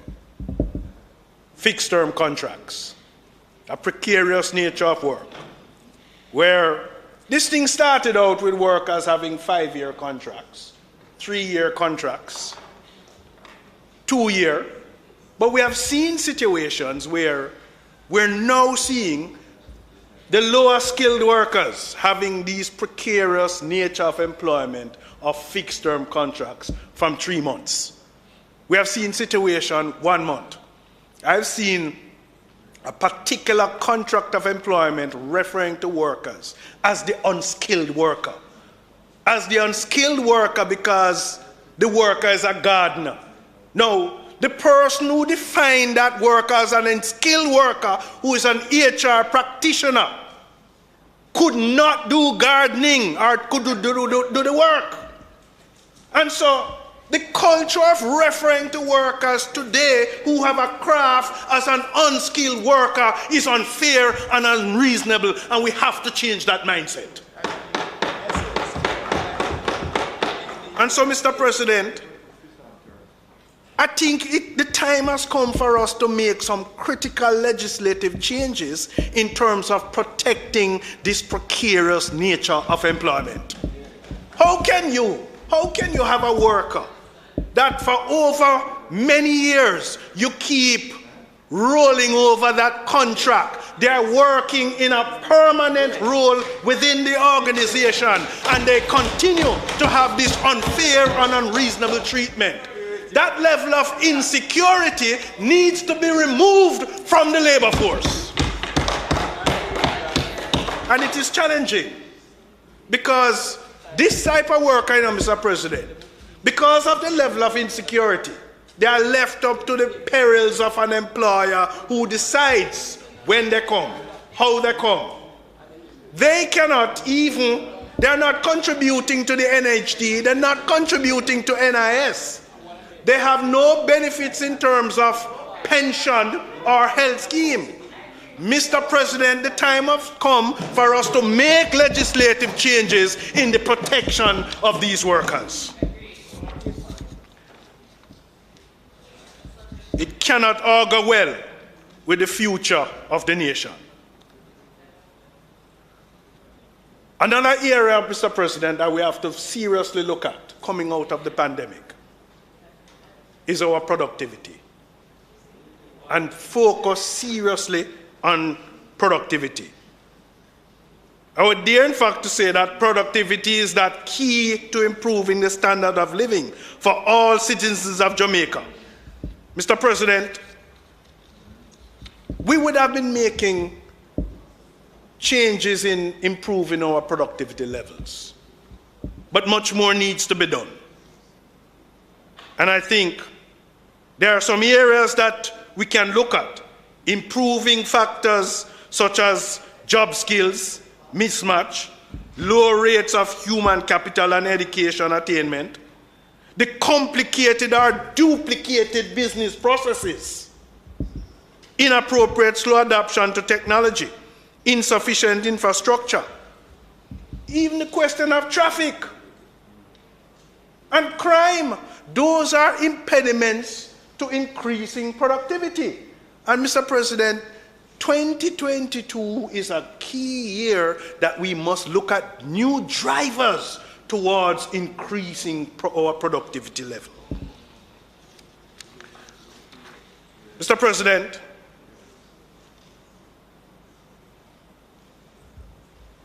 In closing, let me remind us that this is the government that has gone and has done so much recently in short time and under challenging circumstances for the working class. The Sexual Harassment Protection and Prevention Act 2021 was passed to protect workers from sexual pressure and intimidation on the job. The Tourism Workers Pension Act was enacted, providing much-needed opportunities for workers in the tourism industry to be able to contribute to a pension scheme. A significant enactment, Mr. President, that I understand that is being looked at in the rest of the Caribbean region. The Shipping Amendment Act that came into force in December 2020, which provides world standard benefits for the workers working on foreign vessels. Amendment to the National Insurance Act to increase contributions paid to NIS aimed at providing increased benefits when it's really needed. The Disabilities Regulation to provide support to the Disabilities Act, which will bring the Parent Disabilities Act into full operation. Mr. President, the new social pension program, which targeted Jamaican citizens over 75 years. Mr. President, they say it couldn't work. It is working and continues to work. Removing taxation from those who are considered vulnerable, earning up to 1.5 million annually. That continues to work in favor of the working class. Mr. President, in the last 5 years, we have created the most employment opportunities and growth in jobs by any administration. And it is evident that we can continue to do so. Mr. President, we're coming on stream with a very important occupational safety and health legislation to protect workers from injuries and death relating to accidents on the job. We're also on track with the public sector compensation review for our workers in the public sector. This review is intended to overhaul the structure of salaries and other emoluments in the public service to make it more equitable. It is a major investment that is being committed by this government on behalf of public sector workers. Mr. President, this is the government that is working for the working class. So, Mr. President, Lambert Brown agrees. We must, of necessity, 2022 must be the year to further focus on labor reform. Let us identify ways in which we can examine and expand these recommendations. Let us continue to employ educational approaches to encourage vaccination. Let us constructively implement a code of practice which leverages the potential benefits of flexible work arrangement. The time has come, sir, for us to start a worldwide worthwhile discussion around the implementation and provision of an unemployment insurance scheme in Jamaica. Let's implement the needed amendment to the Employment Termination and Redundancy Payments Act to establish a defined criteria and a requirement for proper consultation.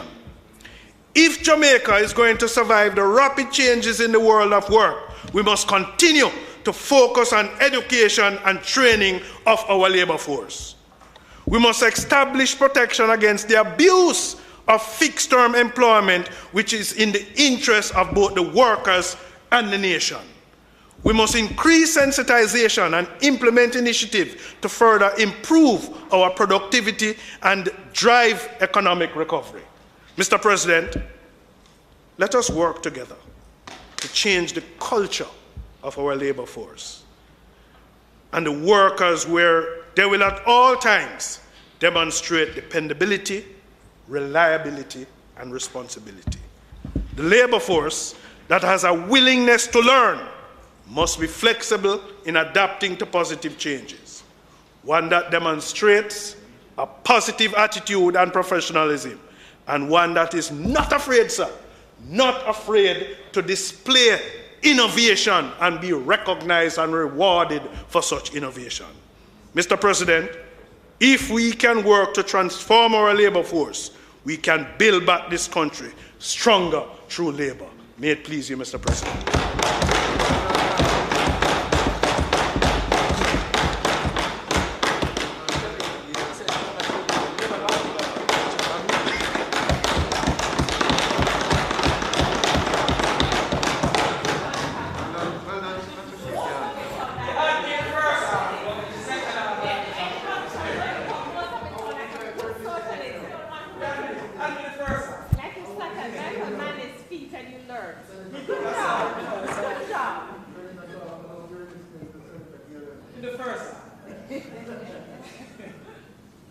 One minute, Senator Brown. No, don't you usually change out? You don't, okay, sorry. Thank you, Senator Gayle. Senator Brown? Mr. President,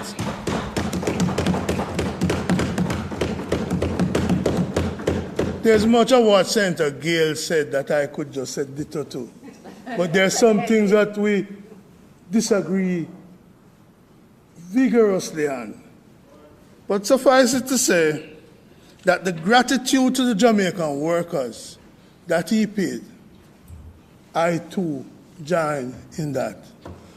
It's nice to see ministers saying, oh, I contributed to this growth in the economy from where it was. It is the workers. It is the workers who must go and face those coming with COVID. It is the workers who must take the abuse. It's the workers who must smile. Those are the workers to whom this country owe a debt of gratitude. Among those workers are the healthcare workers, the doctors, the nurses, radiographers, the ancillary workers, the dietitian. Some who, even when they are ill, are called upon to go and work. And the sad thing about it is that we owe them money for vaccination lists. We owe them money for working in the COVID period. So it's nice to talk them up, but it's better to give them the raise because they'll appreciate the raise more. So I want to hail those frontline workers that Senator Gayle mentioned, healthcare workers or teachers or police or civil servants or correctional officers or firefighters and all the workers, including those in the private sector, because it's upon their shoulders that this country survives. Our parliamentary staff, Ms. Curtis and her team, we big you up and we thank you for the contribution you have made. Mr. President, allow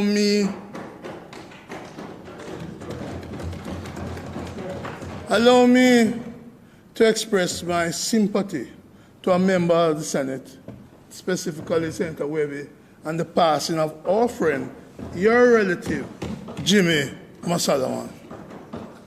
Jimmy Masalaman was not just a JC old boy. He was Mr. JC. And he was Mr. Jamaica, because he chose to find everybody in Jamaica to link them to say, oh, you can be better at what you do.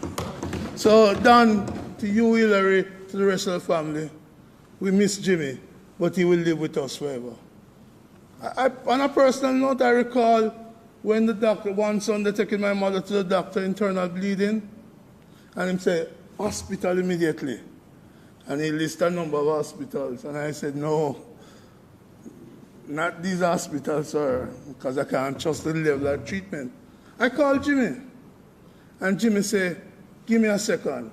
And he called back and said, Dr. X is waiting for you at the accident and emergency. And when I got there, the security guard said, Dr. X, I've been out here for a long time waiting for your mother. I thank Jimmy for that. And I thank him for all the conversations we have had. Jimmy was a patriot, was a good man, and we'll miss him. Gone too soon is what we say about Jimmy. Senator Gayle, I heard you're 35 years. And I look across the sofa and I just did a simple math. 72 to 2022 put me at 50. And that's my years of service to the working class. And so it's going to be easy for me today because my contribution is going to be about... That's fine. My contribution is going to be about the things we can do to improve the life of the workers. But let me start away from that by saying, Mr. President, if I had to sum up the state of the nation today, I would say, bluntly, the state of the nation is bloody. Between Wednesday, 6 a.m., to this morning, 6 a.m., the police report 18 murders, 11 Wednesday to Thursday. At that rate,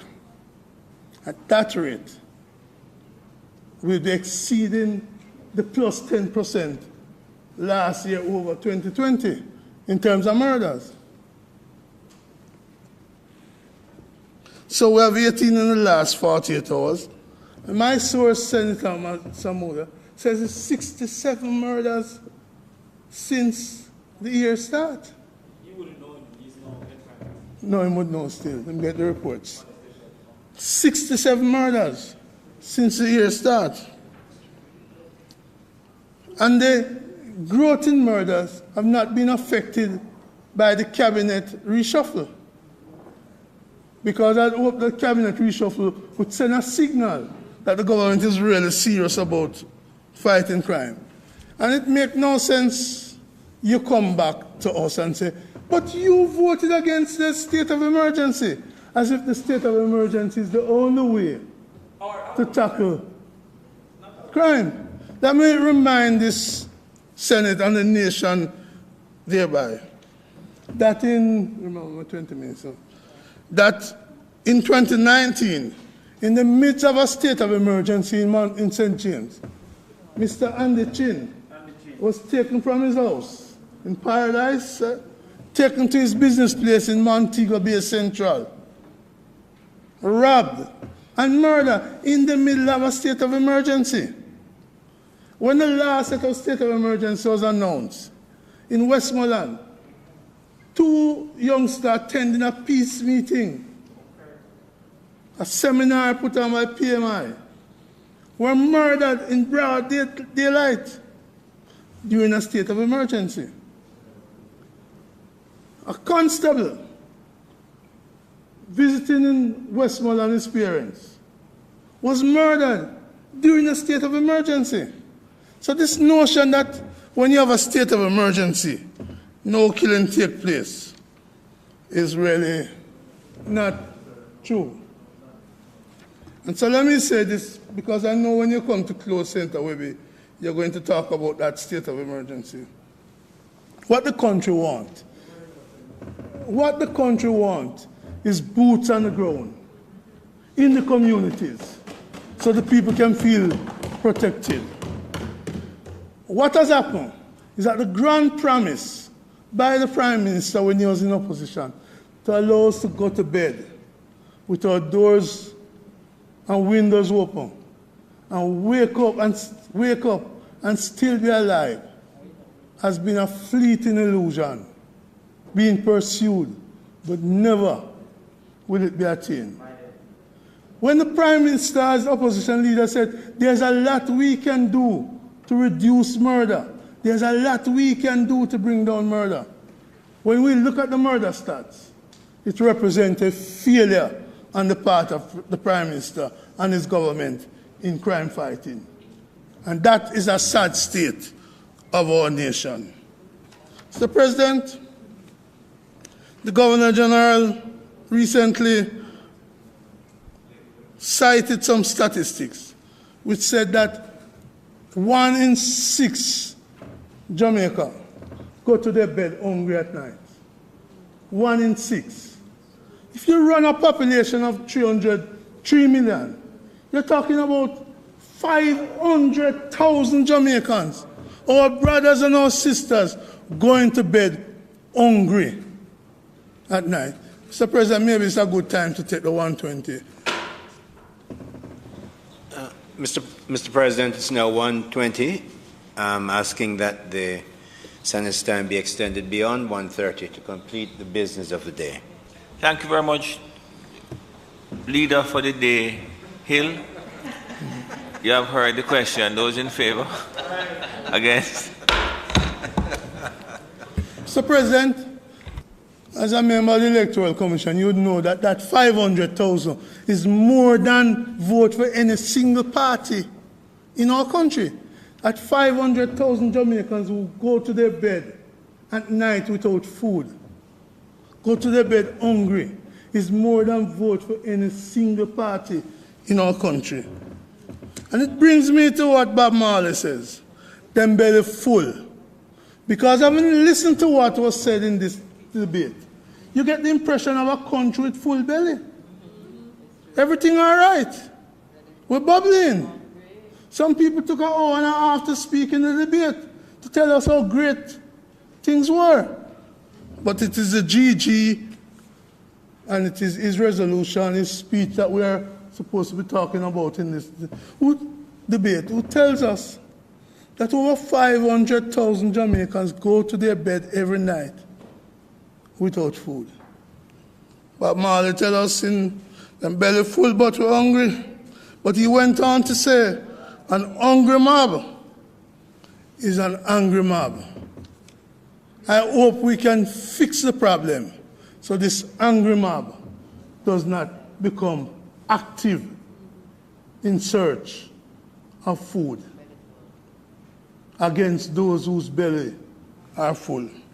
The state of the nation that has so many of its citizens going to bed without food is depressing. The state of hungriness is made worse by the failure of the government. This government, Senator Gayle, this government, you say, defend the workers, to increase the minimum wage in the last 4 years.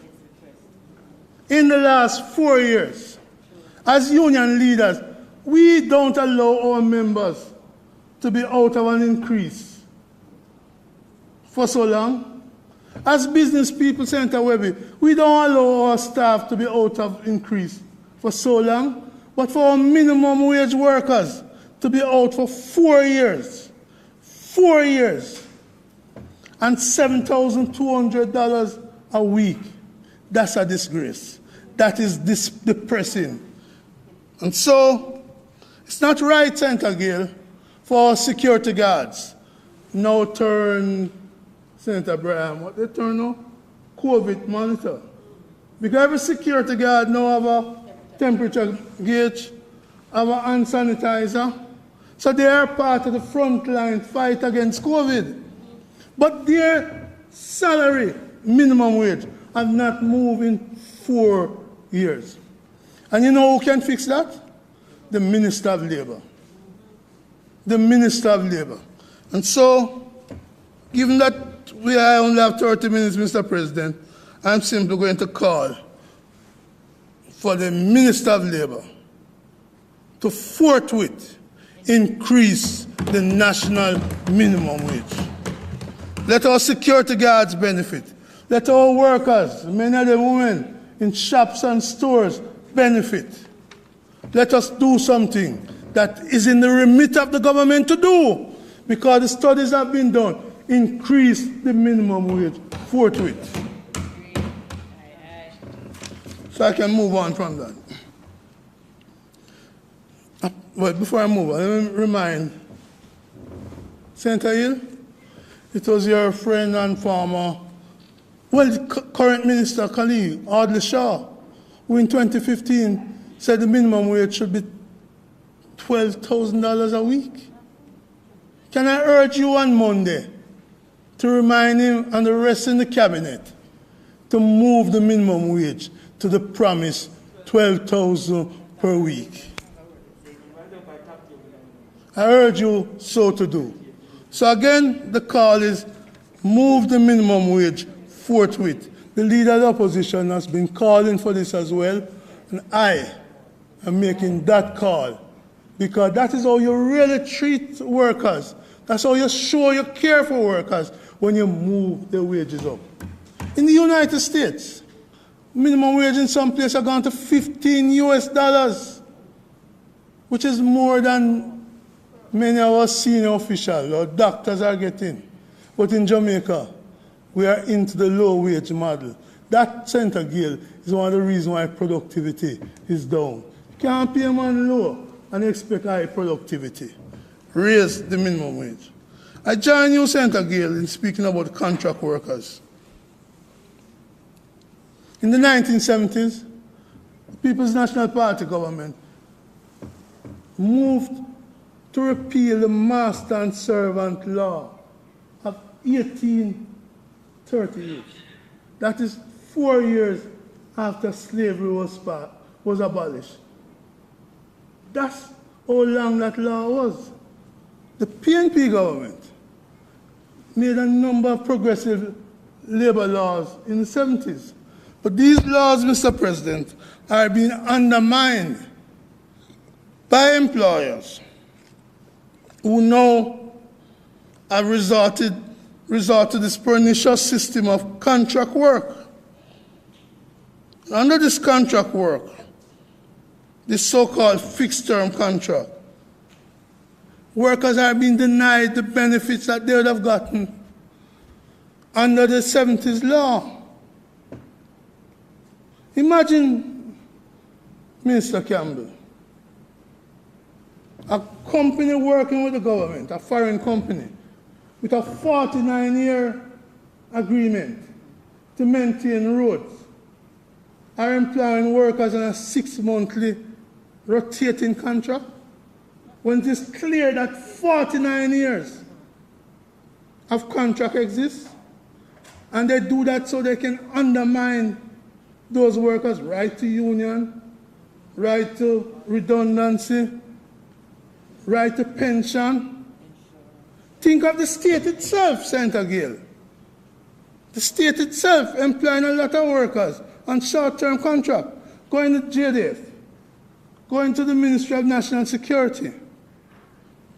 A lot of workers on short-term contract. So they will not get the benefit. Take a bauxite company prepared to invest $600 million US in the economy, but want to keep their workers on a 6-month contract. Out in your neck of the woods, Senator Campbell, one company was found recently at the tribunal to be in breach about the terminate a worker. But the tribunal was limited to give the worker the extent of the contract. That is to say, company wrong, but we can't pay you more than the period of the contract. 6-month contract. 6 months contract. In the hotel sector, a worker was suspended for nearly 3-4 years, Senator Brown, on a 6-month contract, but suspended without pay all this time. And the court said, well, the tribunal can hear the matter. But that worker is deprived of certain benefits, deprived of tenure of employment. So you have hotel workers, backside workers, thousands of other workers, workers in government, and these fixed-term contracts. But they're not protected. As I said, no security of tenure. People are working 10 or more years, no pension.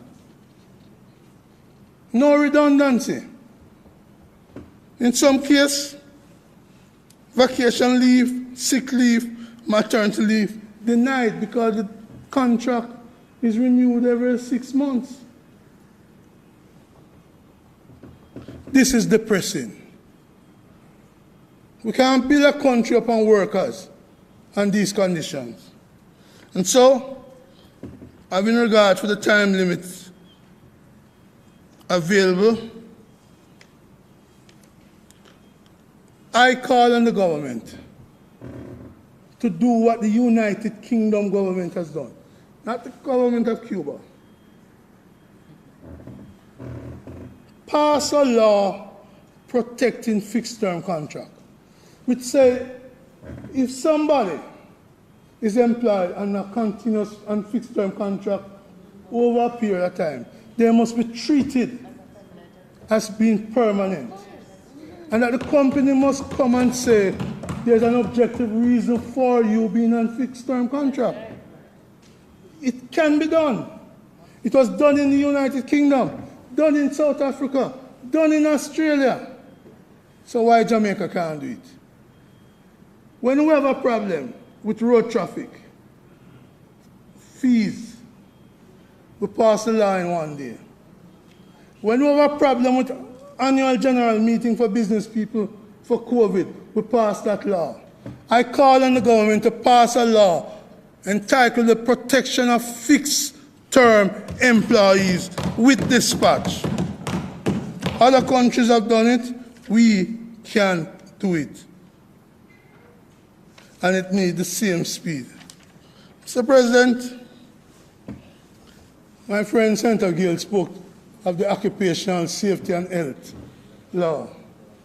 I like to say that legislation has been around since 20?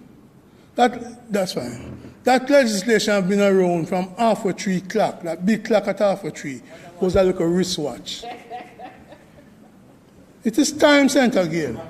And I know you are as embarrassed as I am that legislation must find its way back to Parliament before this term is out. In fact, the government, I believe, had promised it would have been back. Senator Gayle, let's work together. Senator Webby was part of the Joint Select Committee. Let's call on the government to bring the OSHA Act back. Mr. President, another law that we need in this country to protect workers and to facilitate workers is the Paternity Leave Act. I want to commend the companies like JMMB, Flow, and others who have been enlightened. Have you done it well, Senator? Grace, who have been enlightened in introducing paternity leave. I call on the government to implement the paternity leave legislation.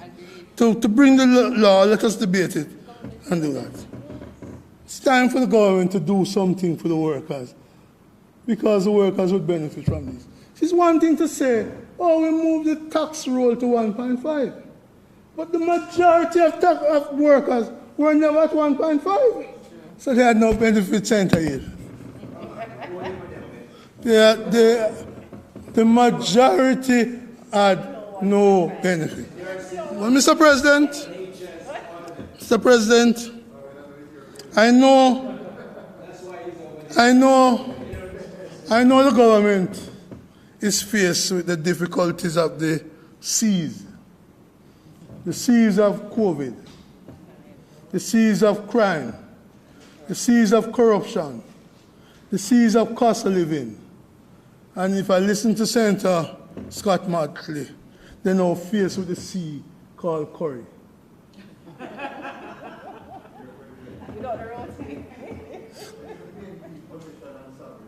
When you speak next week, you can talk to that. So, Mr. President, despite being confronted with all of these seas, I hope the government can see its way to increasing the minimum wage forthwith, working on the protection of fixed-term contract. And if you do that, clearly would be in a better country, would have been a country where they could be more productive. Protect the workers at the workplace with OSHA and give benefit to the paternity leave law. Mr. President, I'm aware that the rules governing the debating time in the State of the Nation was really rules directed at myself. And so I have stuck within the 30 minutes because I decided that I can say what I want to say within those 30 minutes and still have the effect. Unlike others who have gone an hour and a half, That's their right. The reality is, I have obeyed the rule, I have honored the rule. All my colleagues on both sides have done so in the breach. I am honored to have obeyed the rules of the president. And may this year you stop complaining about me. So happy to see in the seat of the leader of government business that it is occupied. May it please you, Mr. President.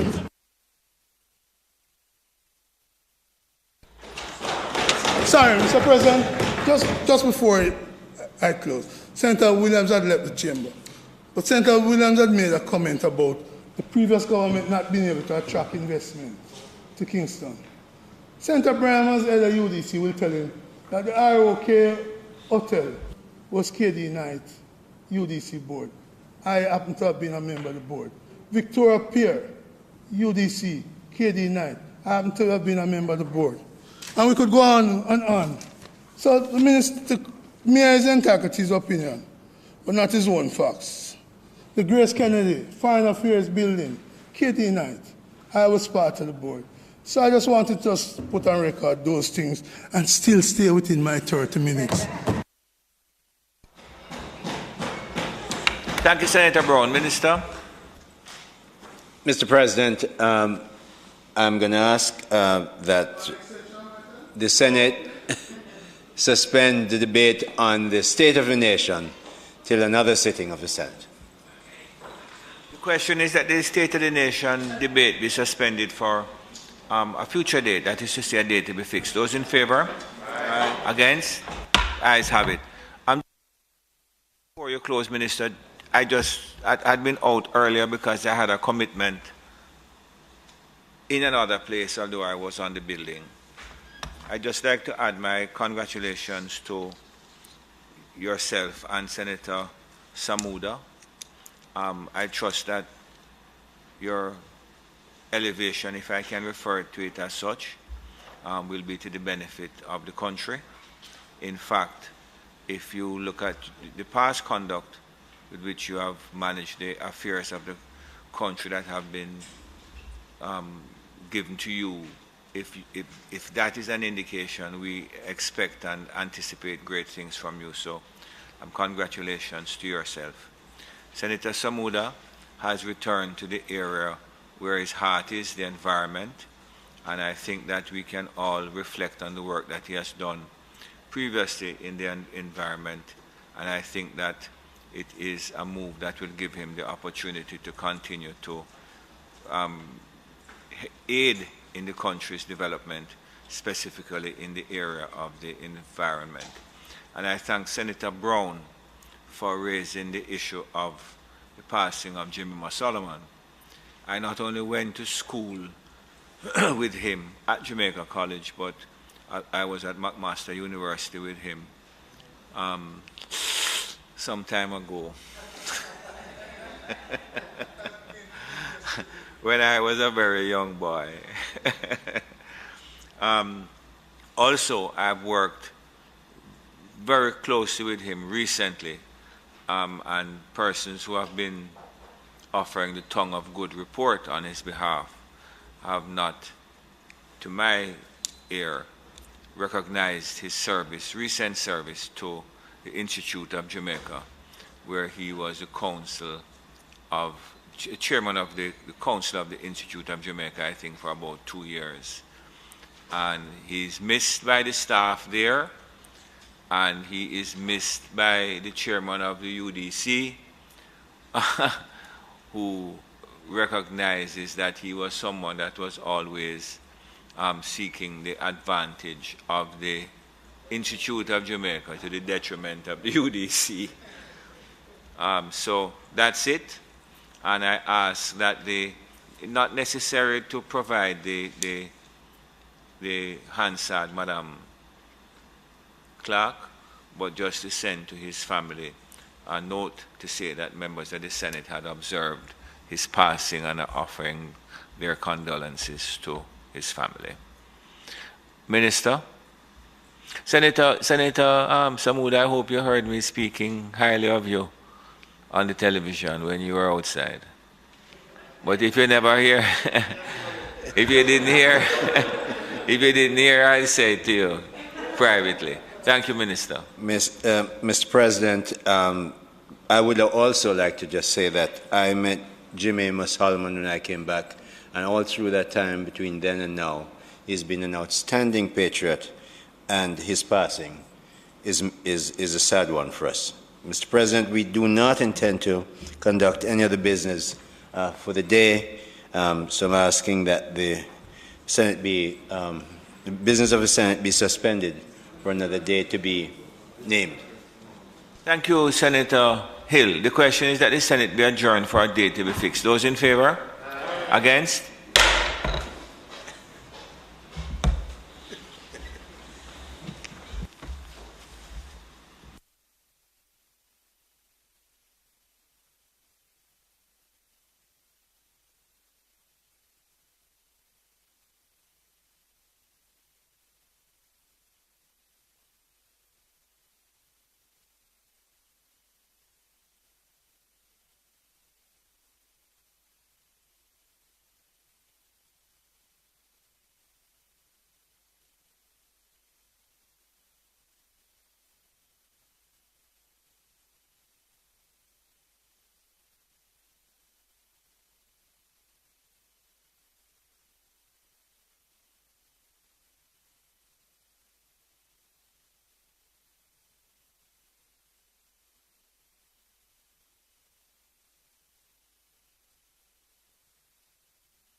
Jamaica, home of the resilient, passionate and hard-working.